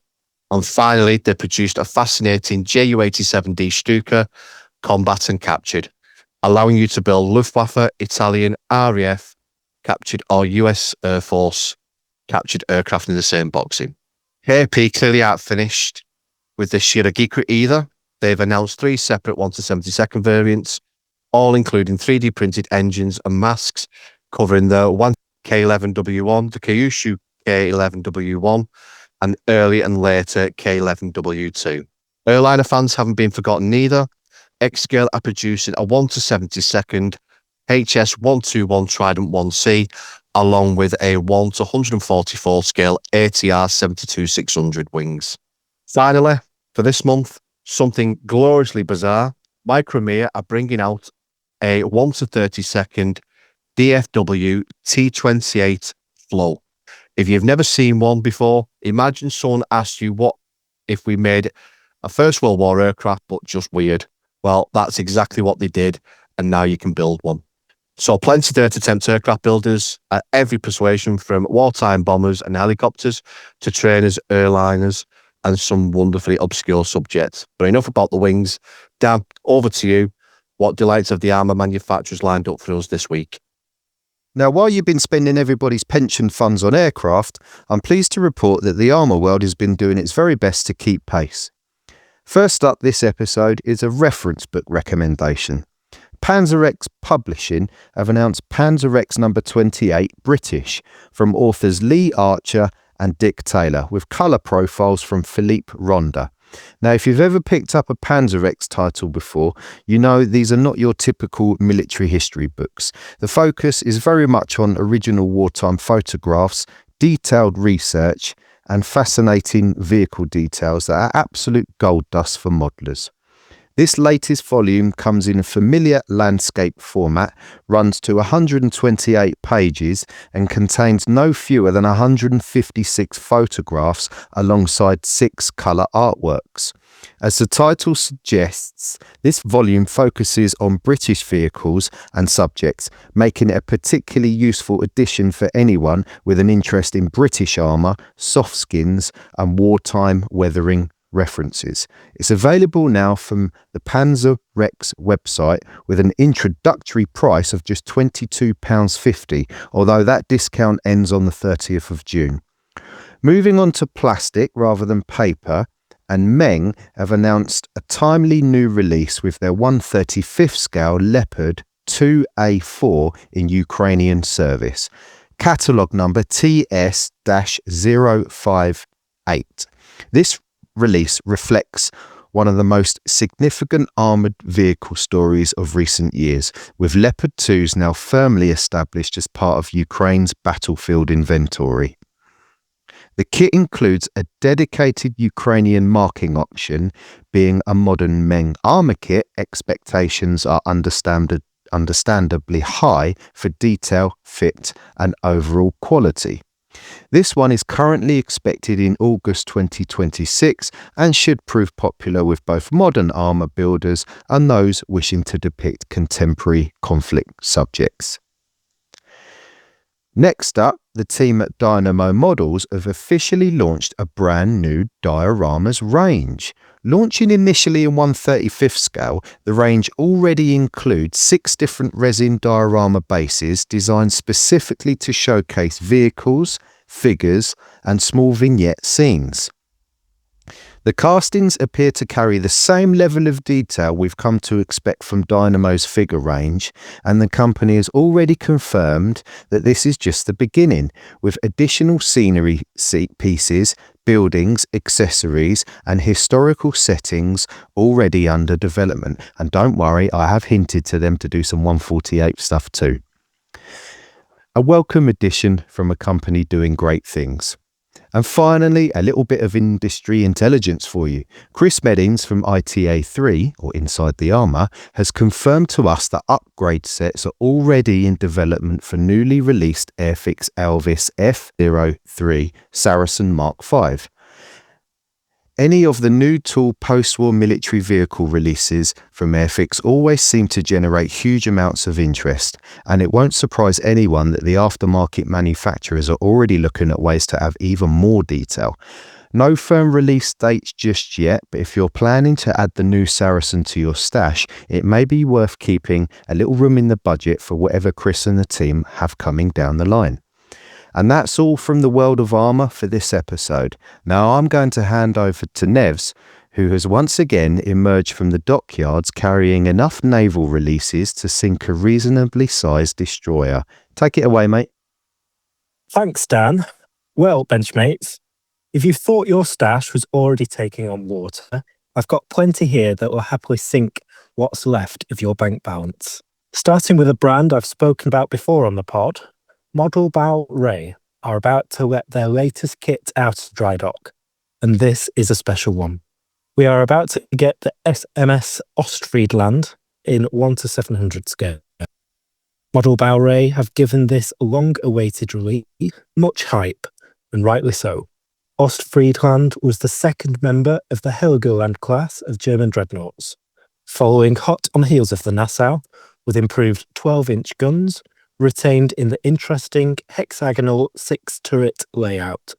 Ostfriedland survived the war and was ceded to the United States as a war trophy in 1920. I think it is a great idea that Model Bauray have decided not to go for the lead ship in the class, enabling them to take a unique ship and run with it. Looking at the half-built Nassau currently sat on my workbench, I am genuinely excited about this release. And while I might not have been quick to add a Helgoland to the stash, the Ostfriedland, with all its unique quirks and character, will surely find its way into my stash. Make sure to look out on modelbauray.com to purchase Ostfriedland from them direct and support this German manufacturer committed to providing high-quality kits for the naval modeller. We'll continue with our regular offenders over at Starling Models. Their latest release is in 1:700 scale with HMS Caesar, the first of 4 planned C-class wartime emergency destroyers that Starling have announced. As we've come to expect, this is a beautifully detailed waterline kit, packed with fine detail throughout. Of course, quality doesn't come cheap, and in the UK, you're looking at around £40 for this one. But if you've built Starling kits before, you'll know exactly where that money has gone. Supporting your growing Royal Navy fleet are new 3D printed Supermarine Walrus float planes, available in both 1:700 and 1:600 scale. They're also releasing twin-mounted Oerlikon 20mm guns in both scales. Officially, these represent the post-war British installations, but at this size, they look absolutely at home on Lake War Royal Navy and even US Navy ships in the Pacific. They're affordable little upgrade sets that will undoubtedly find their way into plenty of projects. Moving up in size, Verifier have announced what could be one of the naval releases of the year. A brand new 1:350th scale USS North Carolina, the famous BB-55. This will arrive in 2 versions, a standard boxing and a deluxe edition which, judging by Verifier's previous releases, will probably be absolutely packed with photo etch, turned metal barrels, and possibly even 3D printed upgrades. The real North Carolina earned herself legendary status during the Battle of the Eastern Solomons in August of 1942. Her anti-aircraft barrage was so intense that for around 7 minutes, the Admiral aboard USS Enterprise genuinely believed she was on fire, simply because of the enormous volume of smoke pouring from her guns as she engaged incoming Japanese aircraft. It's a wonderful piece of naval history, and if Verifier maintain the standards of their previous kits, this promises to be an outstanding release. Staying with 1:350th scale, Ukrainian manufacturer Spala continue expanding their ever-growing range of Bismarck upgrade sets. The latest additions include the distinctive bow breakwaters, together with replacement masts covering the bridge structure, main mast, and the aft radar tower. These upgrades just keep coming, and if you've got a Revel Bismarck quietly sitting somewhere on your shelf of doom, well, it's becoming harder and harder to ignore. Now here's a manufacturer we haven't talked about before on Beyond the Box Art, Ni Omega, better known for resin cockpit upgrades and ejector seats, have dipped their toe into the maritime world with a rather charming 1:350th scale Ocean Class steam drifter from 1917. It's a 3D printed resin full hull kit made up of around 21 parts, and it can be built as either a civilian fishing vessel or a wartime patrol craft. One feature I'm particularly interested to see is how they've produced the resin aft sail. If painted well, it could become a really eye-catching centerpiece and offer something genuinely different from the usual destroyers, cruisers, and battleships that dominate most naval collections. Now, this stash report wouldn't be complete without discussing the elephant in the room, The Lonely Queen of the North, the epic Tirpitz being released by Trumpeter in the equally awe-striking 1 to 200th scale. Trumpeter first released Tirpitz's younger sister Bismarck in 2012, which came with a one-piece lower and main hull and a one-piece main deck. Expect over 1,800 plastic parts. It will be longer than a family TV once completed, and complemented by 4 Arado aircraft. This is Tirpitz Reborn, not just as a commemorative build, but as a statement piece. The kit is expected to release in October 2026, and if Tirpitz wasn't easy on the eye already, the box art looks exquisite too, depicting the German giant in a splinter grey and blue camouflage. And finally, something for those who enjoy building dioramas. Mini Art are releasing a set of 1 to 35th scale small wooden boats. These are injection moulded, with the hull produced as a single piece, making construction nice and straightforward. The box includes 2 identical boats, complete with oars and seating, making them ideal additions to river crossings, harbours, dockyards, or pretty much any waterside scene. They'll pair perfectly with the growing range of Mini Art 1 to 35th diorama accessories, and should prove popular with military modelers looking to add that extra bit of life to a display. So there we are. Whether you're building tiny destroyers, mighty battleships, First World War drifters, or simply looking for somewhere to park a rowing boat, there's certainly plenty arriving to keep maritime modelers busy, and your wallets considerably lighter. Now then, before I do any more financial damage, let's head over to the world of Gunpla and science fiction modelling. Shane, over to you. Thanks, Nevs. Right then, Benchmates.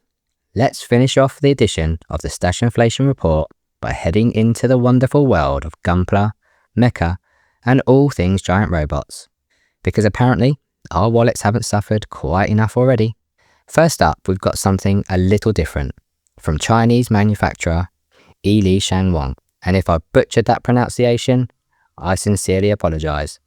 Their latest release is the Ultra Force UBF M01 Huanlin Shen, inspired by the Chinese sci-fi animation Ultra Beast Force. Now, this fully articulated kit stands at around 22 centimeters tall once assembled, and combines futuristic mechanical armour with design influences from the legendary Quinlin, which is a mythical creature symbolising strength and protection. It's certainly got a unique look that stands out from the usual Gundam-inspired designs. And if you're after something a little different for the display cabinet, this could well be worth a look.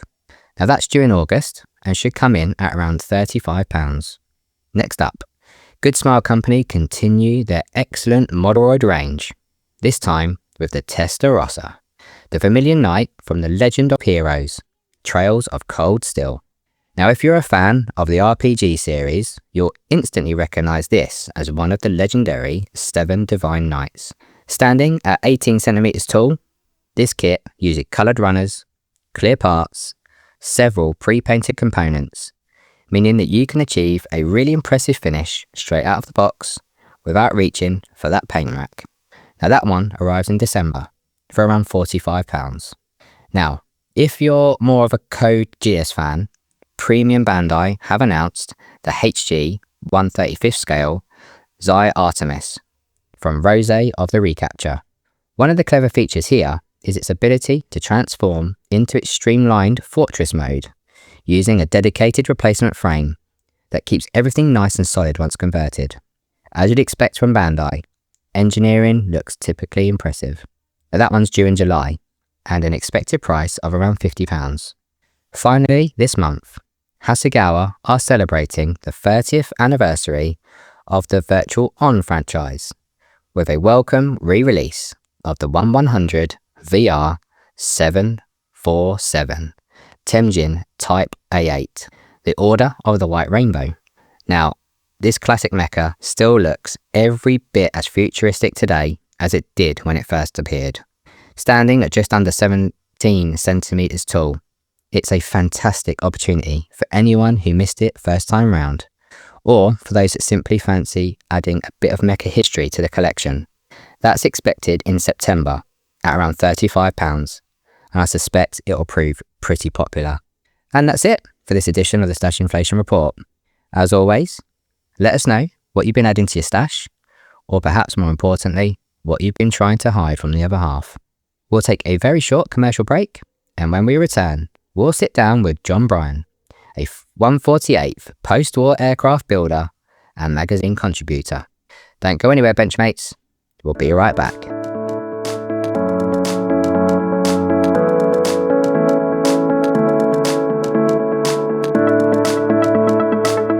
Head over to modelpodcast.com and explore the best modelling podcasts available today. A worldwide podcast hub curated by Stuart Clark from the Scale Model Podcast.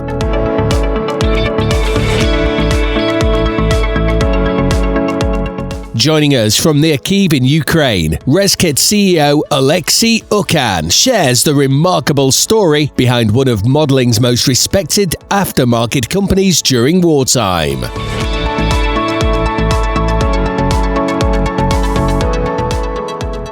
Right then, so for this portion of the show, we're going to have a conversation with Jon Bryon, scale modeler extraordinaire, 148th guru, writer for guideline publications on numerous subjects and other MIME publications, I'm sure, as well. Jon, welcome back to the show. Thank you very much, but that was definitely over-flattering.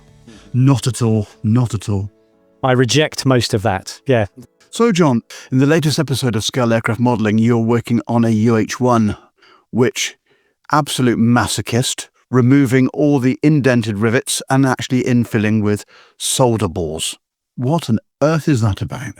Yeah, that's right. And sufficiently masochistic that I did it twice, because I did that originally on a UH-1H earlier this year, and I enjoyed that so much I thought I'd do it on a UH-1N. Why? Why? Because I think it looks better, and it's a challenge. And someone kind of dared me to do it. For those who can't quite visualize it, most helicopter kits these days, as many kits do, come with indented rivets, whereas unlike, say, jets, helicopters tend to need positive rivets, but most companies don't bother. So if you buy a trumpeter helicopter or an Airfix, it'll come with loads of recessed rivets, which is absolutely fine, and I've been building that way for a long time, and I probably will still build some like that. But there was a French modeler called Fanch Lubin who built a 1/35th scale H60 a few years ago. And I think he got the idea from the Far East, but I might be wrong on that. It might be his original idea. But I noticed that he got a load of 0.3 millimeter solder balls, I think they were. And he was basically going along each of those little indented holes and filling it with one of these solder balls. For people that don't know, you can buy them on eBay or Amazon or whatever. They come in little vials. It'll say you get 25,000 in a bottle, and it look like a tiny quantity, but they're tiny balls of solder. And so when you obviously put them in the hole, you end up with a dome over the top, which looks like, well, it's supposed to look like a positive rivet. And I thought that looked absolutely mad, and anyone who did that would be insane, which is always a reason when I see it to do it, because I think if someone else is going to be that mad about making models, then I want to be that mad about it too. So I thought I'd probably end up doing it at some point in the future. But then last October, I was at SMC, and I chatting to a chap called Andy Evans, who's a British modeller, part of the Four Corners Modelling Club.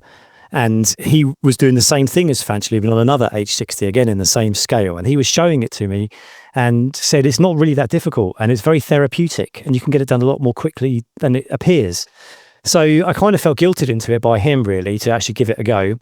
And so when I started these Hueys, I thought it was an ideal opportunity. The only problem is, obviously, I'm working in 1/48th, which is a bit smaller than 1/35th. And 0.3 millimeters does look a bit massive. So I went all the way down to 0.2, which is still way over scale. I mean, I think it gives you rivets that are like 1 centimeter in real life. And they do look to overscale on the model. But then, in my opinion, almost all surface detail is overscale in 1/48th. So it's more an effect. And yeah, it's great. I highly recommend it. Anyone should do it. Okay, and you use a rather unusual adhesive. Yeah, Andy introduced me to using Johnson's Clear, which I appreciate it's not that easy to get anymore. I've got a couple of bottles, and I'm sure there are other alternatives available at basically the same product. But yeah, just to keep it fresh, a tiny, using the smallest brush that I've got that I'm happy to waste on Johnson's Clear, and tiny little drop in the hole, pick up one of these balls with the brush, and they kind of wick in. It's quite magical to watch, really. Okay, so first tip is obviously Johnson's Clear. So those that don't know, it is basically a floor polish. Wax or something like that. Yeah, it's like a clear acrylic. It's quite thin. So how hardy or durable is it when you're actually handling your model? Yeah, you have to watch that. And I am very, very careful. It will stand up to some masking, but obviously if you do a lot of handling, you risk rubbing the paint off because it doesn't stick that well to metal, even with a metal primer. And under masking, I lost a couple which I could replace easily enough, but I was pleasantly surprised. It was more durable than I thought, but then I went in with very low expectations. Okay. Now, obviously we've jumped forward a little bit with that article, but I think it might be worthwhile actually going through your modelling past and where you actually started and your transitioning through the hobby, because it's not exactly a normal route, as players say. Well, and in some ways it is. Do I need to talk like a machine gun? Because I think everyone's going to leave for the football in about 5 minutes. Isn't that right? 8 minutes, but no, it's... Yeah. Football? What's that? Brownie, I don't intend to watch it. I'll just carry on with you. Fair enough. Everyone else can go. That's fine. I release you all. That's right. Yeah. I started modelling, I think I was about 5-6 years old. My mum bought me a Spitfire from a jumble sale, if you remember jumble sales. Came home with it. My dad, he passed away 10 years ago, but he was just extraordinary with his mechanical ability with his hands. He could build anything, make anything, do anything. And so he kind of dabbled in modelling too. And I remember getting this kit and just daubing Humbrol, Dry, Dark Earth all over it. But I was hooked from that moment on, and I have never, ever stopped. So yeah, 48 now. Been at it for quite a long time.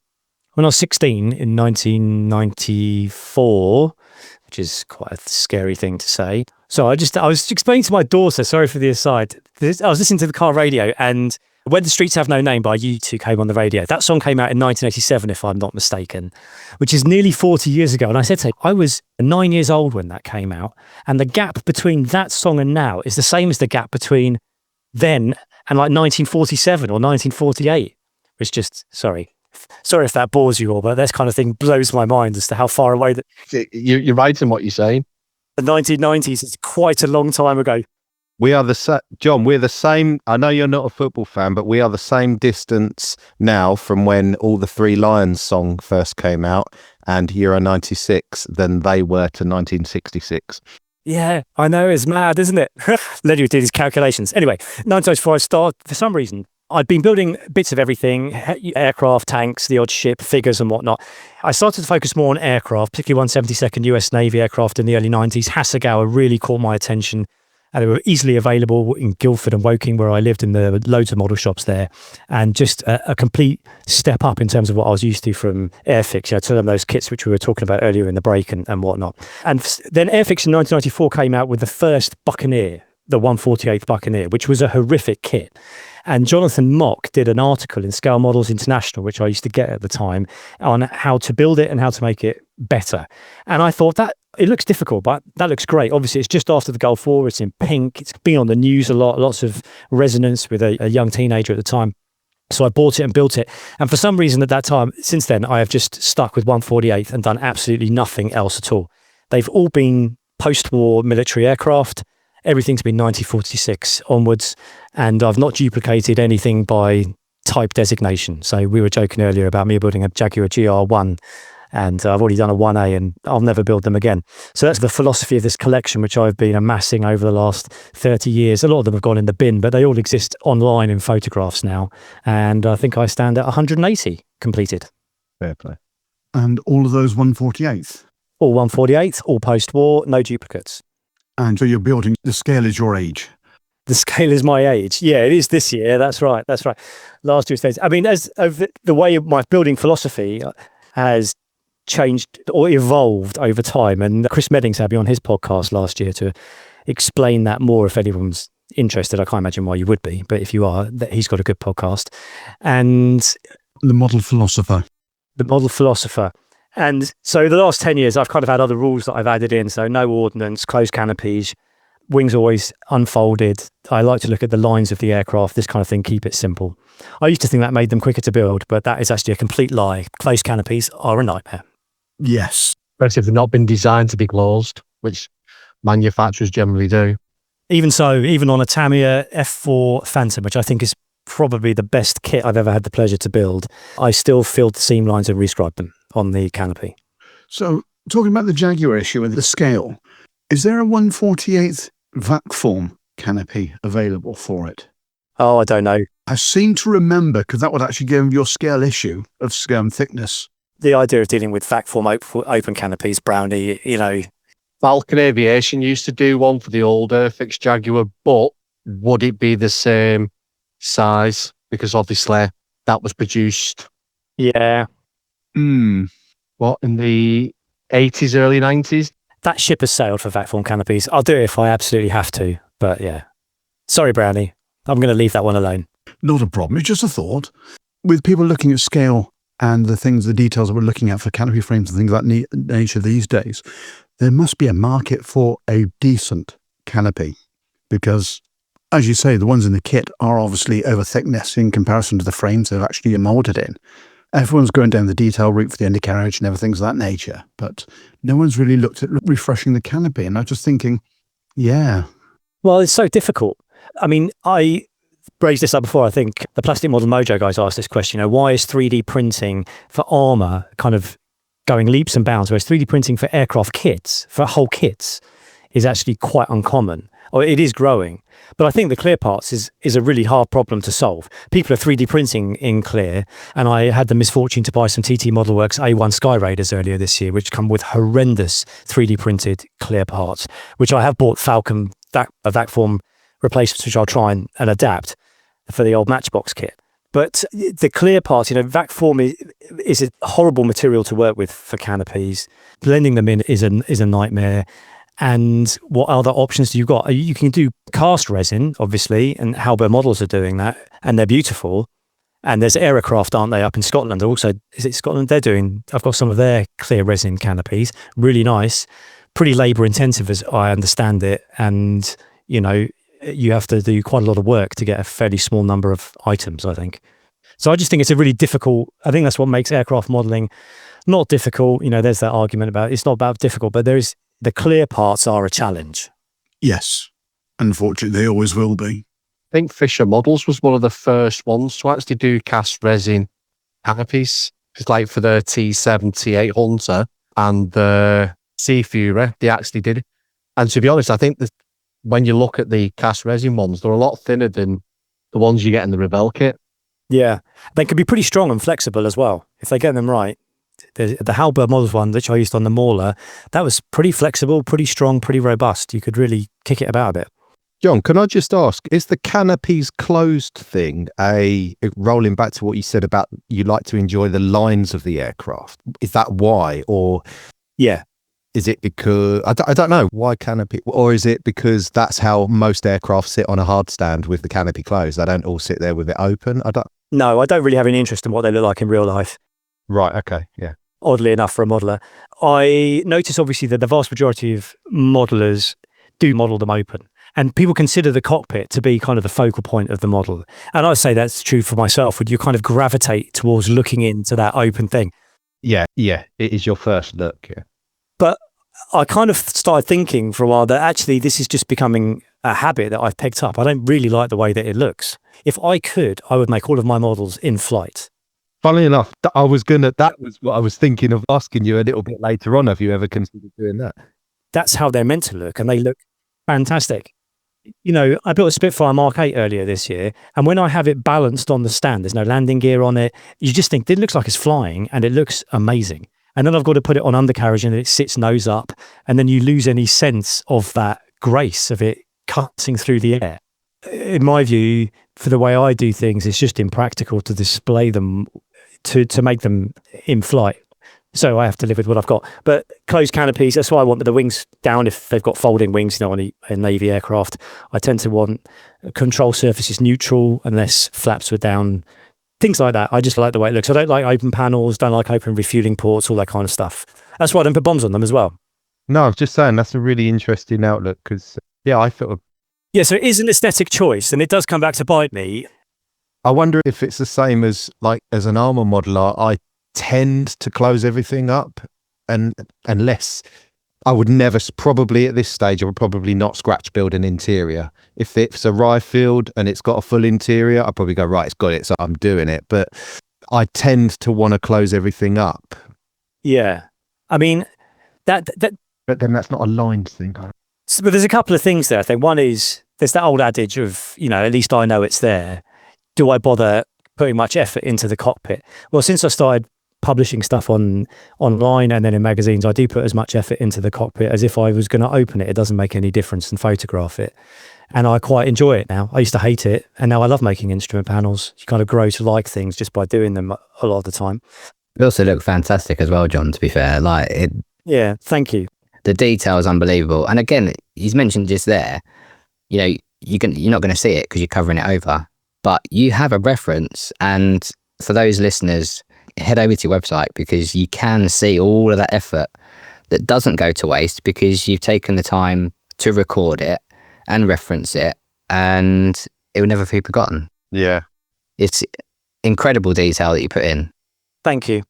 So, yeah, well done. But it is an aesthetic choice, but I think sometimes it comes back to bite me a little bit. I was at SMC in October, as I said earlier, and that was my second year. The first year I'd gone into standard class in aircraft modelling in 148th, and I was fortunate enough to win a gold medal. The downside of that means you can't enter that class again. You have to then go into the masters category. And I don't consider myself a masters level modeller at all. I just want to bumble along in standard. So I went in with that, but I didn't place in any medals. And I asked for some feedback from two of the judges who are wonderful people, very gracious with their time, and I hugely respect their modelling. But their feedback, interestingly, wasn't to do with my techniques or execution. They had no criticisms on that. It was all to do with you've closed the canopy, you've left the wings unfolded, you've not put any bombs on it, you've not put any remove before flight tags on it. All these kind of decisions, which I was thinking, well, that's interesting because those are improvements which I'm not going to make because I don't want to make that model. I don't want to make the model like that. I want to make the model the way that I've made it. And I'll absolutely take criticism for failings in its construction and paint and all that kind of stuff, definitely. But it seems a bit pointless to tell me that you want me to build a different model. And maybe, sorry, I don't mean to sound difficult in that, but I just thought that's an interesting thing. So part of the joy of what I'm doing now is this guy's asked me to open the canopy on this model. It gives me a chance to do it and see what that looks like. The only issue I have with open canopies is the cleaning and the maintenance of them because it's so hard, especially on Phantoms. It's so hard to get rid of the dust because dust naturally occurs anyway. That's why I prefer having, but again, Phantoms, to have the canopies closed on them is just a bit of a... Now, Hasegawa in the 48 scale used to give you 2 canopy sets, a full one and one that you could open, but even the full one wouldn't close. It wouldn't fully butt up, and then you'd have gaps at the back or at the front. But over time, doesn't matter how good you are at cleaning in with a Tamiya anti-static brush or anything else like that, you'll get dust accumulating in that cockpit, and it looks like it's been sat there. I would rather have them closed, but like you say, you go to a Yeah. Well, the worst thing is if obviously you install them, you mask them up, you paint, and then you don't know what it looks like until the very end. I've built 11 Hasegawa Phantoms, not all of them with canopies closed. And then you get to removing the masking. And if there's a problem, it's too late by then. Occasionally you get a bit of misting on the inside and it's not paint. It's like some kind of, like a condensate, which is there. Or something just creeps in, or a bit of dust or a bit of swarf, which somehow got in elsewhere. And that's it. You can't do anything by that point. Everything's closed up. I mean, you can rip them off and reinstall them, but there's no way I'm doing that. No, I use MIG Ammo Ultra Glue and I just put a few daubs on. Yeah.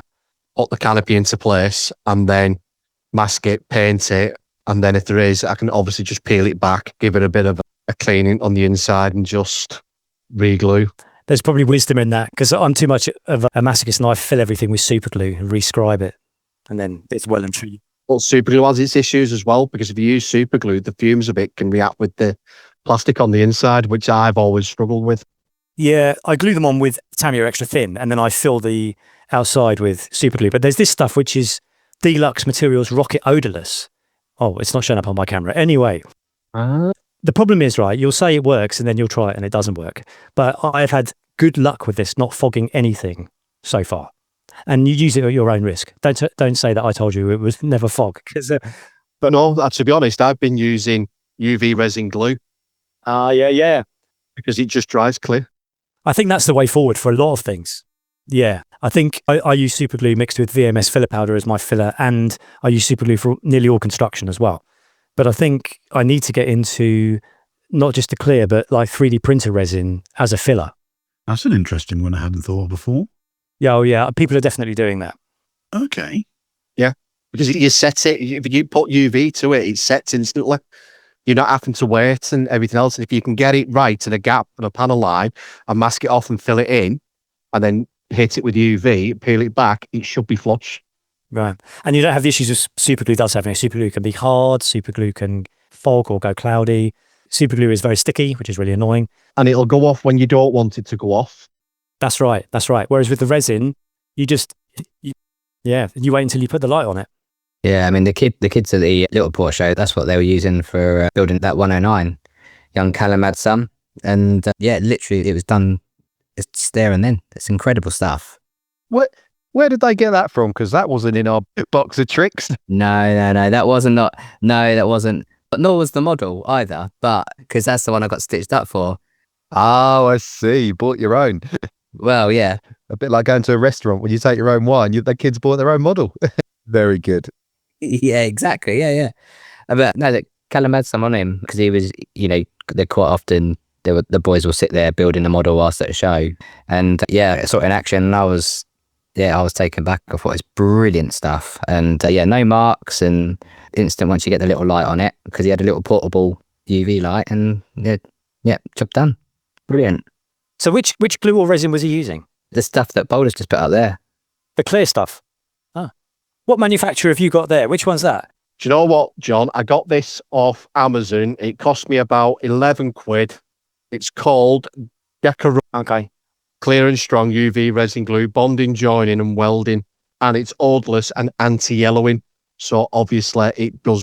Because I've got some and I've used some, but I have a trouble with mine. And when I hit it with the UV light, it still leaves, even though it goes hard, there's like a really thin layer or film of liquid over it. So either I've got the wrong kind of torch. And that's why I'm always asking around to see what other stuff people are using. Upgrade your UV torch to try and get a more powerful one and then hit it with a high intensity. And it's probably just because it's doing the outside and it's not curing the inside. So obviously it might just be seeping out. That's exactly what happened with me.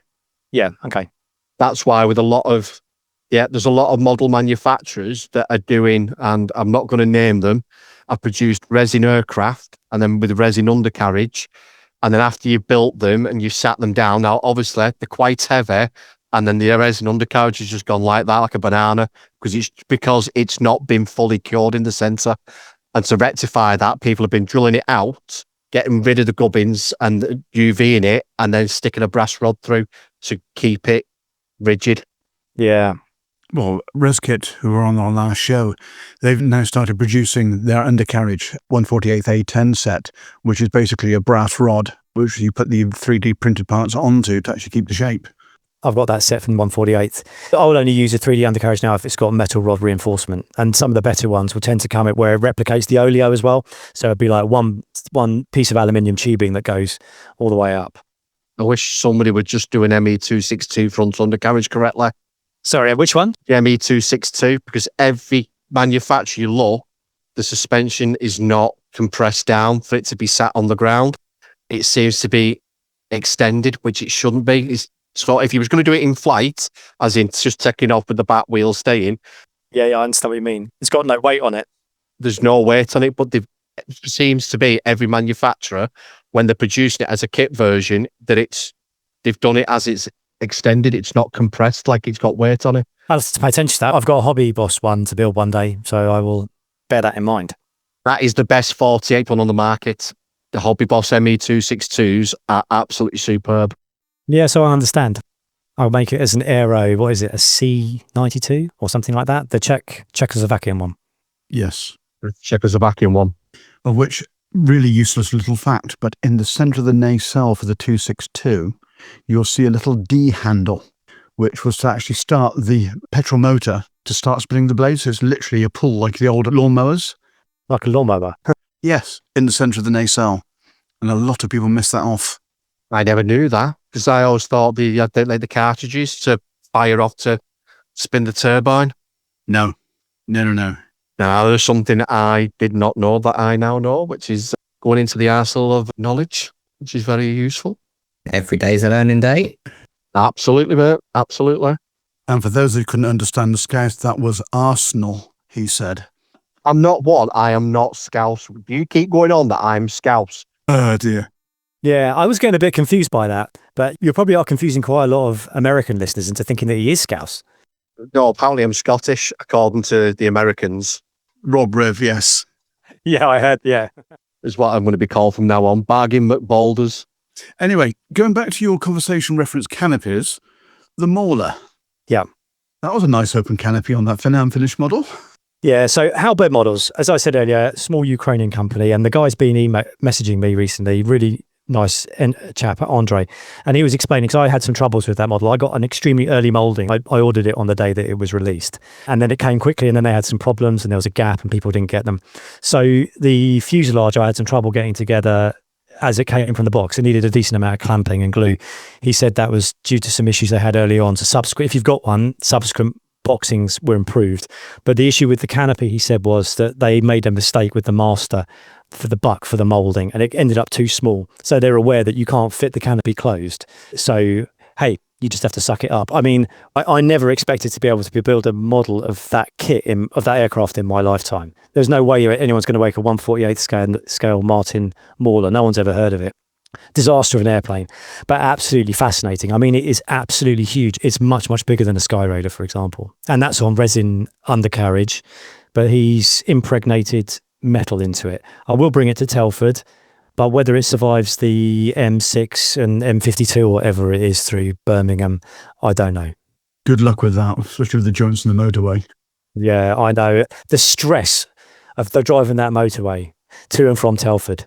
Yes, I get that. It's a bit of a mad concoction, that one, isn't it? 'Cause it's got a bit of a P-47, bit of a Bearcat, bit of a Sky Raider. It's a very unusual aircraft. Yeah, it's huge. It's got a lovely spinner. And obviously, if you like hanging bombs off it, you can really go to town with it. I think it holds an unofficial record for the heaviest payload from a single engine prop aircraft off a carrier or off a runway. Something like that. Must have some horsepower then. Yeah. There's some promotional shots of it loaded up with torpedoes. I think it carry 5, maybe something like that. They look quite impressive. And the kit itself is, to say it's mixed media, is unusual. The best cast resin I have ever seen, except on a par with hypersonic models. I don't know if people are familiar with hypersonic. Jeffrey, he used to be at Telford in person when he lived in Germany, and now he's out of Japan. I had a stand there. But for example, his 3 engines for the A3 Sky Warrior are absolutely incredible. But again, Halberd, just unbelievable quality to the surface detail. But also they've included 3D printed for the wheelbase. Yeah, which are a bit of a pain. They do fit well, but they fit like 97% well, which is really good. But it's just that 3% takes some work. But again, for a kit that size, the big advantage you've got over the cast resin is no layer lines anywhere. I mean, surface smoothness is unbelievable. Wow. Whereas I say layer lines are a recurrent problem with all manufacturers. And I think manufacturers have a problem. I mean, some are better than others. I think Hypersonic, again, is probably leading the charge on that, and other people like Anish. But if you're a big manufacturer, I think you do have a trade-off to make between how much product you make and the quality of the product. Obviously, if you're a big manufacturer, you need to make a lot of products. And so you can't afford to have your printer printing them really, really slowly at a really, really high resolution. And some companies, which I won't name on the podcast, I think are taking shortcuts on there. And when their products come out, they are more layered than they should be. But maybe that's what they've got to do to make it economically viable. Oh, Alexei was saying on the last one from ResKit that they've got 200 printers. Yeah. And they're actually bringing out 500 plates of product a day, which, as obviously most people are aware, if you didn't hear the episode, please go back and listen to it, because it was absolutely fascinating to hear a company that's literally operating underneath flying missiles and bombs and drones, etc.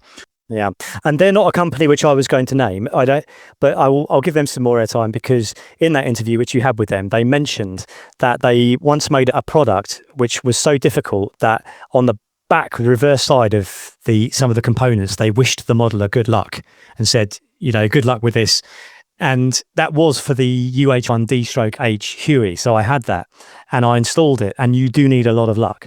But fortunately, there's a Hammerhead Models, there's a YouTube channel, installed one a while ago and showed how difficult it was. So forearmed with that information, I went into it, and it's a very difficult item to install. If you want to see what it looks like, it's actually appeared in the last issue of Air Modeler, which is in there.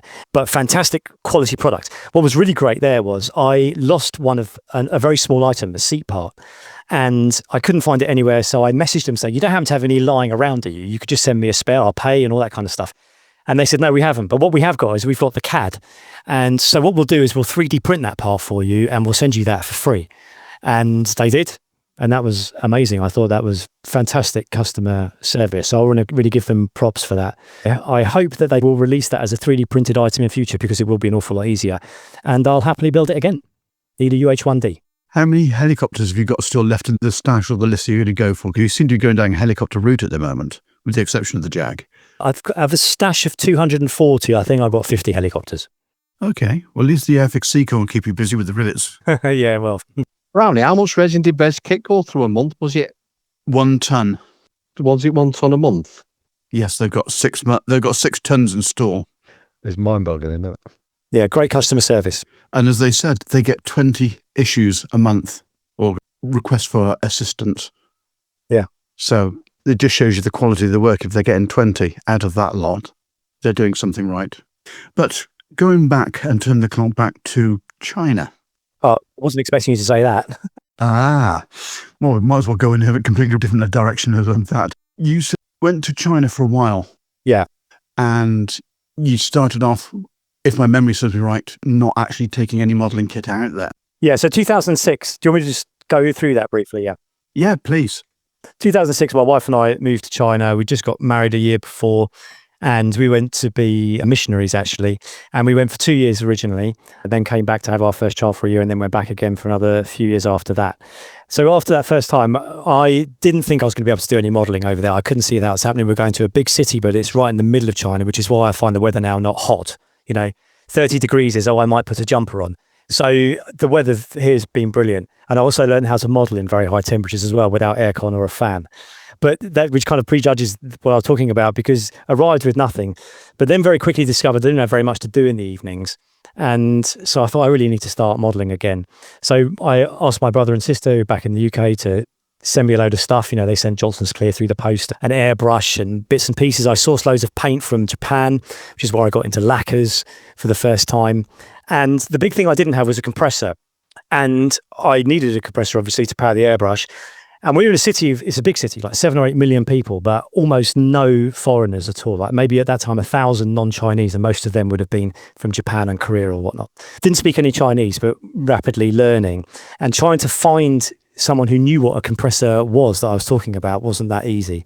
So one day I said to my wife, there must be somewhere in the city that sells compressors. So we got on our bikes, very hot day, very, very humid, extremely humid, and cycling around. Eventually, well, the way things work in places like that, I don't know what it's like now, but you would find a whole street that sold one thing and it wouldn't be available anywhere else in the city. So eventually we found the street that sold compressors.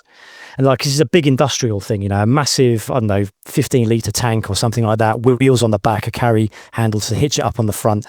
So I thought, okay, we can't carry this back on our bikes. We'll leave our bikes here, jump on a bus, take it back on a bus, and we'll come back on our bikes later on. It's probably 5 or 6 miles from where we were living. So we jumped on this bus. These are proper agricultural buses with only a few seats, real swinging around the corners, having to hang on.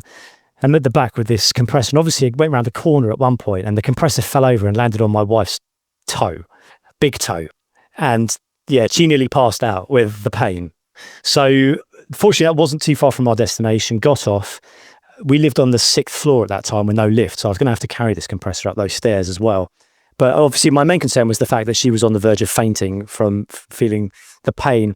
Needed something cold to put on it. So I ran into a little shop there everywhere, like a mini mart. They sell milk in bags there because milk's not very common. So get a bag of milk, put it on there. She recovered, eventually got the compressor up all of those flights of stairs, installed it. And I had a compressor at the end of the day, but it did cost her toenail. So she sacrificed for my modelling hobby. And for that, I am eternally grateful. And how long does she actually remind you about it for afterwards? Oh, no, she's not like that. And the toenail did grow back eventually. Okay, so you said you actually discovered lacquers when you're out there. What do you use these days for painting? Yeah, Mr. Colour is what I started on. Eventually, I found a model shop in the city, Zhengzhou, where we were living. Again, that was a weird story. I found a magazine in a magazine stand. The magazine stand's over a Chinese magazine called Moshi, which means Model World. And what they were doing, it turned out, was they were taking articles from British modelling magazines and then translating them into Chinese and just reproducing them. And I knew this because I was getting modelling magazines sent, my parents kindly sent them to us every month. And I eventually remember emailing Gary Hatcher, who was at SAMI at the time, saying, are you aware that they're just taking your articles, translating them, and then just completely reproducing them on better quality paper? But no, I wasn't aware of that at all. But one of these magazines in the back had a list, if you like, a classifieds directory. Obviously, this is for all of China. Said, there's a model shop in this city where I am living. Didn't, again, really speak or read Chinese. So I thought, I'll take this magazine, jump into a taxi, point to it and say, I want to go here. So I did that. He drove quite a long way, 4, 5, 6 miles, something like that. And eventually it became clear he didn't know where he was going. And the problem with addresses in China is they're not as clear cut as they are in this country. With a postcode and an address, you know where you're going to end up. But it doesn't quite work like that. So eventually he stopped on a street and we ended up talking to these locals, and then a crowd gathers. And then someone says, oh, there's a phone number on there. Why don't you call the phone number? So they called the phone number, and the bloke who owned the model shop then got in a van and drove to where I was and picked me up and took me to his model shop. So again, that's customer service for you. But they were selling exclusively Mr. Colour lacquers, no other paints. So that's what I had. And I said I got some from Japan. So I was forced into using lacquers. And after discovering you needed to thin them a lot more than I thought you did, and going through all that, where you airbrush cobwebs and all that kind of stuff, once you dial it in and get used to it, lacquer paint is just absolutely magical. So I use various brands, MRP, but Mr. Colour mainly because later on when we lived in China, we lived somewhere else that was a very short distance from a much better model shop, a walking distance. And I used to walk there every week and buy the next pot in the range, whatever it was, just as an excuse to go. So I've acquired a lot of Mr. Colour paint, mainly for Gundam models that I will never build. But hey, I've got it. Okay, so you're saying that out in China it was very humid. How did you counter that? A lot of water traps? Humid in the summertime, water trap on probably 2 water traps on the compressor. I have never had water come through my airbrush ever. So I don't know if that's just luck or whatever. And really thinning the paint. Mr. Leveling Thinner's obviously got the retarder in it. So that's what, I don't have anything else to say other than that.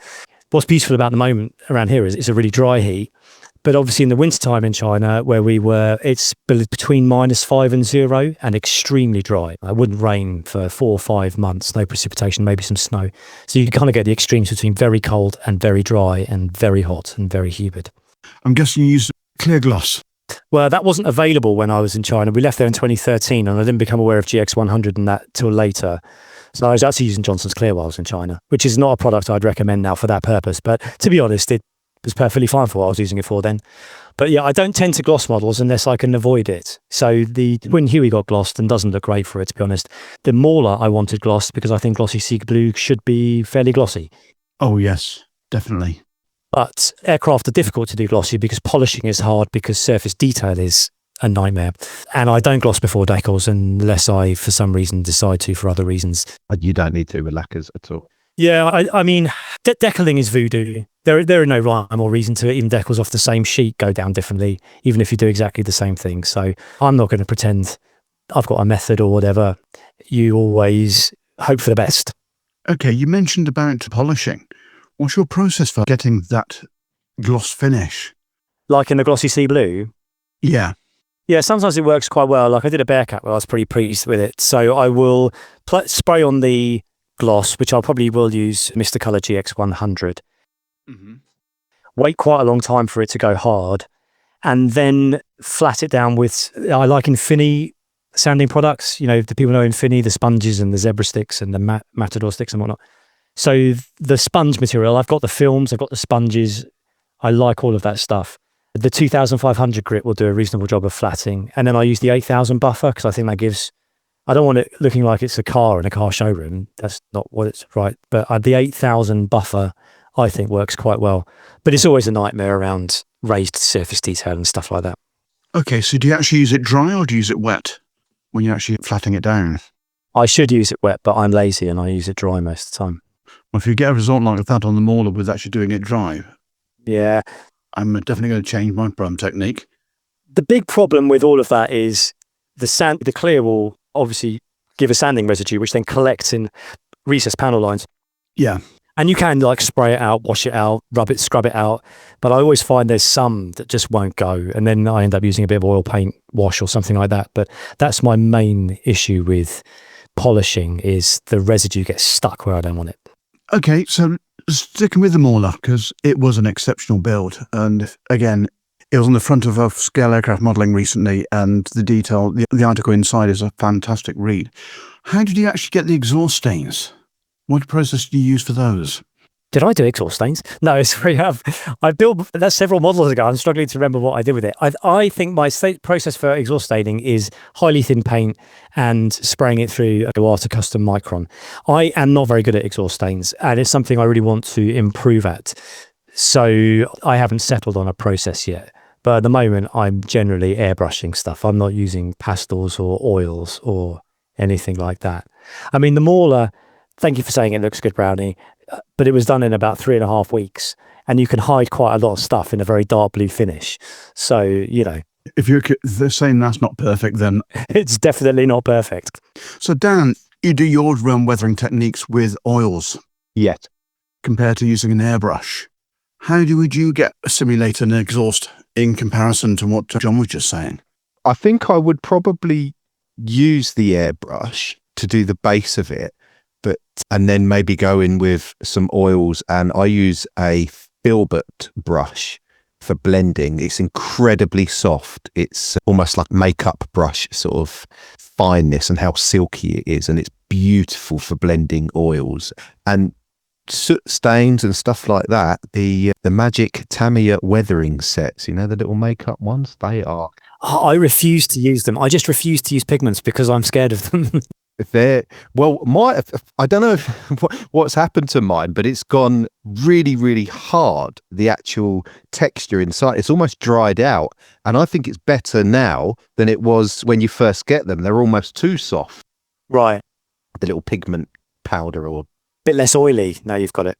Yeah, a lot less oily. It's almost like the oil has dried out. But with my oils, I always leach out the linseed oil anyway out of them. Although I was saying that the Abteilung oils, I'm not sure if they've been discontinued now or what's happening with those. They seem to have a lot lower linseed oil content from the start. It depends on the colour. Anyway, yeah. Because I've got a lot of them, and some of them is like it's only linseed oil pouring out of the opening, and others are extremely dry, and you have to press really hard just to get the paint out of the tube. So I think very dry. Yeah. Do you know if they have been discontinued, John, or not? No idea. I expect mine to last a really long time. I do use oils quite a lot, and what I would really like is if maybe on the Benchmates page, or you can send me a photograph of the brush that you're using, because I've got loads of brushes, and finding one which is of the right softness is actually really difficult. You don't want it too scratchy, and you don't want it too soft that it does nothing. You've got to find it the right balance. So I'd really love to know what you're using. I will do. I'm sure it's called a filbert. They're not discontinued, Dan. They're still going. Yeah, but the branding would be really useful to know which company it is. Okay. Right, I'll check. AK's took them over. They taken over. Yeah, I know it's an AK product. It's been like that for a while. But actually, just go back to exhaust stains. Well, actually, I now remembered one of the things I have been doing more recently. I did this on a Edward Spitfire Mark 8, which hasn't been published in a magazine, but has been part of the Asian Air Arms SIG that I belong to on their newsletter. And for that, I used Liquitex inks, which I thinned down with Tamiya X20A. And that gives you loads of transparency, so you don't worry about going too dark too soon. I think I've been a bit too subtle, but the other advantage is you can then dampen a brush with some X20A, like really lighten it, and then do that vertical dragging through it, because you often get that kind of rain marking, the vertical streaking through the exhaust stains. And that's... Yeah. Just agitates it, doesn't it? Agitates it enough just to try to drag it out. Yeah, that's right. So that's a technique which I am wanting to develop more. I know other people are much better at it than I am, but yeah, something to definitely explore more. Just thinking about the pastels and the aversion to actually using them, do you have a mule that you use for testing? No, don't believe in testing. Right on. Well, there's the gauntlet thrown down then. Life's too short for testing. So the pastels are because I find they can get out of control. I did use them many years ago, and you can end up with fingerprints. You end up on your fingers. You end up where you don't want them. And then there's fixing them. And I know compared to the 1990s, there are a lot more materials now for fixing pigments than there were back then. But still, there's just part of me which it just doesn't form part of my workflow. I do use oils quite a lot. I started experimenting with markers. Maybe Shane knows more about this. They're Gundam markers. They're kind of a weathering marker. They come with like a blending pen as well. They're not acrylic paint. I think they're an enamel-based product. They're called Real Touch markers, and they're not for like doing base coats and stuff. They're for weathering. And then you get this pen, which has got like a solvent in it, which is the same design of pen. Yeah, I've got some here in my little bag. I'll should dig some out. Yeah. But yeah, I think to be fair, it depends on the type of exhaust stain you're going for as well, doesn't it? I think because Yeah, absolutely. I quite like using the Tamiya like weathering kits, but sometimes you actually can't just beat a bit of pastel scraped off in a little bit of washing up liquid, and away you go. Yeah, I'm absolutely not disputing that they work. People really make them work. It's just whether I want to make them work or not. On these ones, yeah, real touch markers, which is kind of like Yeah, that's right. That's the one. Yeah, which is like your sort of a bit like your rubber, effectively. You rub that over, and you can use it on your panel lining pens. The panel lining pens come in all sorts of shapes and sizes as well. And if you want a fine line, if you've got like a really small panel line that you want to effectively draw in, and there's also the thicker ones, which like you just described there, John. They're mine are dual tipped. Like a weathering. Yeah, that's what these ones are. Yeah, you can either side. Yeah, it's called a shade off, the shade off marker. Anyway, yeah, I haven't used them much, but there's something to explore as well. But I mean, actually, the only thing I do testing for is foil. If I'm foiling an aircraft, I will do quite a lot of testing on that because foil is unbelievably unforgiving. As in a complete aircraft being covered or just panels? Yeah, a complete aircraft. Ah, interesting. So I've done that 3 times, and every time I say I'll never do that again, and I almost certainly will do it again. I'm with you on that, John. I did a full foil of a B-25 Mitchell. Oh man, that's massive. Never again. Yeah. Well, I'm building a B-25 at the end of the year, but it will be natural metal, but it will not be foiled. But I probably will foil a Starfighter again in the future. Oh, you can't beat a natural metal foam Starfighter. Yeah. Well, natural metal, I mean, it's a horrible material to work with, and it never looks quite as good as it should, but I still am, it's like a moth to a flame, just drawn to it as maybe next time it will look better. Yeah, I mean, for those lacquer painters, you can give it a bit of a polish, but you can't do it if it's acrylic or anything like that, because I did a bit of research. You can use the old Tamiya, like polishing compounds that you'd normally like if you're doing a seam line on the canopy. You can use some of that on a bit of lacquer paint, and it just gives it a little bit of a buff. But like you say, it's never quite the same as doing it foil. No, I mean, because obviously Mr. Colour do the super metallic range, which I like very much, and that's unbelievably shiny, really shiny. Yeah, I think, and I that's my kind of would be go-to for a natural metal if I'm not going to use foil. But of course, then they do the other range as well. They're the 2 numbers, like 218, I think is the aluminium one, and they're buffable. Yeah, you got Tamiya's got the mirror paint coming out as well, haven't it? Right. Okay. Yeah. But the problem with the buffable is you can't then weather them or anything. And I've got the SMS. Oh, that's SMS's chrome pack. I bought that recently. That's outstanding. That's as good as the super metallic, in my opinion, the chrome shades. And they set it with a chrome sealer, which is just like a clear acrylic, which it does work really well, but it will always kill some of the shine. It just does. I was just going to say, does it change it? A little bit. Tamiya's lacquer sparkling silver is a chrome, and that's nice. Is that durable? Yes, very durable. Tamiya lacquers are super durable. They are rock hard when they go off. So that's just part of the regular LP range? Yeah, I think it's LP 48 is mica silver. I think it's 72. I think sparkling silver it's called, but when you do that, it's absolutely... But yeah. The super metallics are very, very durable indeed. But the SMS ones, the ultimate chromes, they're the alcohol-based ones. So they will just rub off eventually if you don't seal it with something. Yeah. I mean, the Ushi van der Rosten polishing powders, I again have used that. And one point I thought maybe I'll try doing this over an entire airframe. It's very strongly dependent upon the colour of the base coat underneath. But again, it starts getting everywhere and you end up finding it on things that you don't want it on. Yeah, I was shown a trick by a guy that he only ever built 32nd scale English Electric Lightnings. Oh, wow, yeah. And he would gloss black them, and then we used the Ushi van der Rossum with a woman's makeup brush, and we'd just dab it, and then we'd just work it. And when you seen it change, it was unbelievable. Absolutely unbelievable. Does it go sufficiently light, or is it quite a dark colour? Or did you manage to get it to go quite a bright, like an aluminium? It went like a super polished aluminium. Well, right, okay, yeah, well, yeah, natural metal finishes. Hey, don't we love them? I hate them. Mustang with the bare metal finish just kills my mojo. I was selling these a few episodes back. I can do a Mustang because it just kills my mojo. Yeah, I heard. I do listen to all of them. I heard. Well, I mean, I've done that finished Jersey Jack. I mean, the thing is, like I said, I exclusively paint in acrylics, and you just cannot get that real shiny finish. But what ended up resorting with all the Mustangs I've done actually, they've gone the other way. So if you look at a lot of reference pictures, I know you're saying about the bare metal finish is lighter, but in some of the pictures it almost appears darker. So I've gone like a dark aluminium for what kind of suggests is a natural metal finish, and then on the wings I've gone for like a standard aluminium, so you can get that contrast.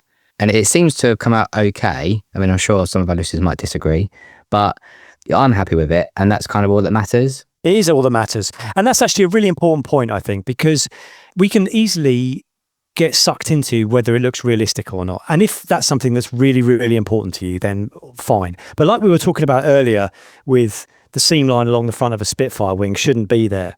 I don't care, ultimately. You know, if I was building one of those tanks and the seam line shouldn't be around the wheel or whatever, I would have taken it off because I think it would look better. And all I care about is whether I think it looks better. That's all that matters. And ultimately, I want to say I am making a model, and a model is inherently compromised. And probably for natural metal finishes, even with aluminium foil, it still doesn't look right. It's either too shiny or not shiny enough. The textures in it are not right to scale. It goes a bit bumpy, whatever it might be. And so well, I'll make my peace with that compromise because it's a model, and a model is not the real thing shrunk down. Models by definition are simplifications. That's the definition of a model. Yeah, really good point. Definitely.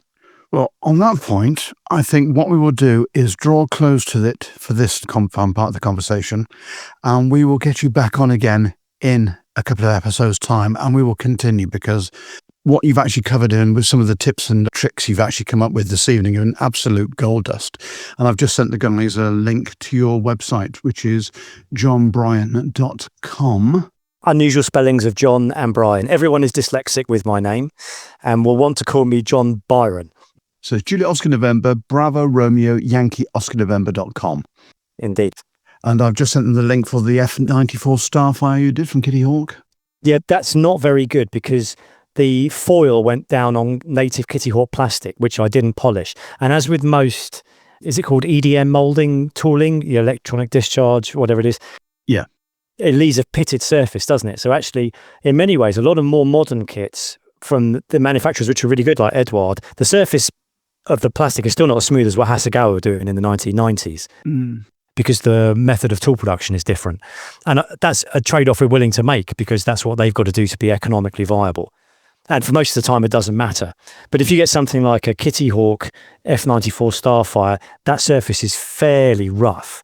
And I didn't polish it out. So it means that the bare metal foil, I actually used the branded stuff on that one rather than kitchen foil, which I tend to use, showed up some of that surface texture. So yeah, not brilliant. And all kinds of things wrong with that kit.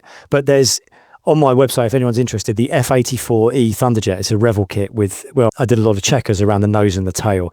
That's foil, and that's the closest I've got to being satisfied with that. That did get gold at Telford for 1/48th, and that was out of the box. Yeah, no surprise there. It's quality. So, and it got gold, all of honesty, not because it's the best, but because that model screams, look at me, and pay some attention to me. And I think that's what wins medals. Yeah, for those listeners that do go to your website, just have a look at the interior pictures because they're so worth it. I mentioned it earlier on in the conversation, but you know, you're always going to have those as reference. So yeah, I do like that. That's why I do it. And occasionally, and this is really sad, I think this came up on the Plastic Model Mojo about, do you ever look at your finished models? And most of us can't display them. They're in the loft or whatever. But if you can get them online somehow, then you can go back and look at them whenever you want. And if you're trying to get to sleep and you can't sleep, then you go back and look at your old models and send you to sleep. Now, that was one thing I was going to ask you about your website very quickly, because I seem to remember you saying in the past that you always associate each model you build with an event or something that's happened at the time of the build. Yeah, so one thing I didn't say is I build, with two exceptions, I finish every model I start, and I only ever do one at a time. So at any point in my life, I'm only working on one thing, and it was from beginning to end. In 1995, I failed to finish a Revell F14, and last year I failed to finish a Revell A6. There's a theme there. Old Revell. For good reason. Old Revell. But yeah, so for me, it just kind of tracks life. So yes, that's right. It's a way of tracking time for me as well. So why don't you actually put that memory onto your website? Oh, that had never occurred to me before. Mainly because it's personal, probably. Fair enough. Okay. As I said, Jon, thank you very much for your time. We will get you back on because I can see the amount of emails we're going to get from our benchmates talking about what you've actually discussed this evening. It's been... Well, that's very generous of you, but I doubt I've got much more interesting to say. But I have really, really enjoyed chatting with you guys. Well, I want you back on, Jon. I want to speak to you more. Yeah, I want you back on because I want to continue some other bits. So definitely. Most definitely. Yeah. But I will now admit, I've been sat in a room with a shut door and now I am hot. And there it comes. Yep. And you can go and watch the football. Jon, thank you very much for your time. Yeah, both for yourself. Well, thank you. Thanks for all mine. Hopefully we'll catch up with you at Telford, and most probably, I know Nevs and myself are going to SMC. Yeah, very much the intention. I've got a lot going on in my life, which means I'm not making plans far into the future, but my stated intention is definitely to be at SMC and Telford all weekend. That's what I usually do. Brilliant. Okay, we'll hopefully catch up with you there. For now, thank you very much, Jon, and we'll speak to you again. Thank you. Cheers, Jon. Cheers, Jon. Bye-bye. Cheers. Bye-bye.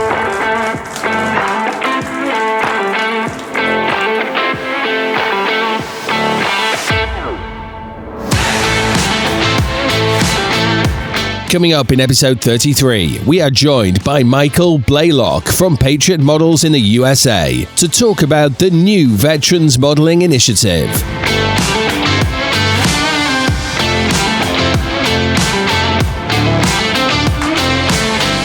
That brings us to an end for episode 32 of Beyond the Box Art. So, from Dan. Thanks, Benchmates.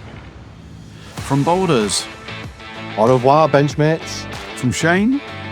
Take care, Benchmates. And from Jon. 再见我的朋友. Bye-bye from Jon. That'll do. Oh, your Chinese listener will understand what I was talking about. Listener, there's multiple. And Nev's obviously fallen off after all the booze he's been having. He disappeared off the call because obviously it fell out from Mexico. From myself, thank you very much for listening, and we'll speak to you again in a fortnight. Bye-bye for now.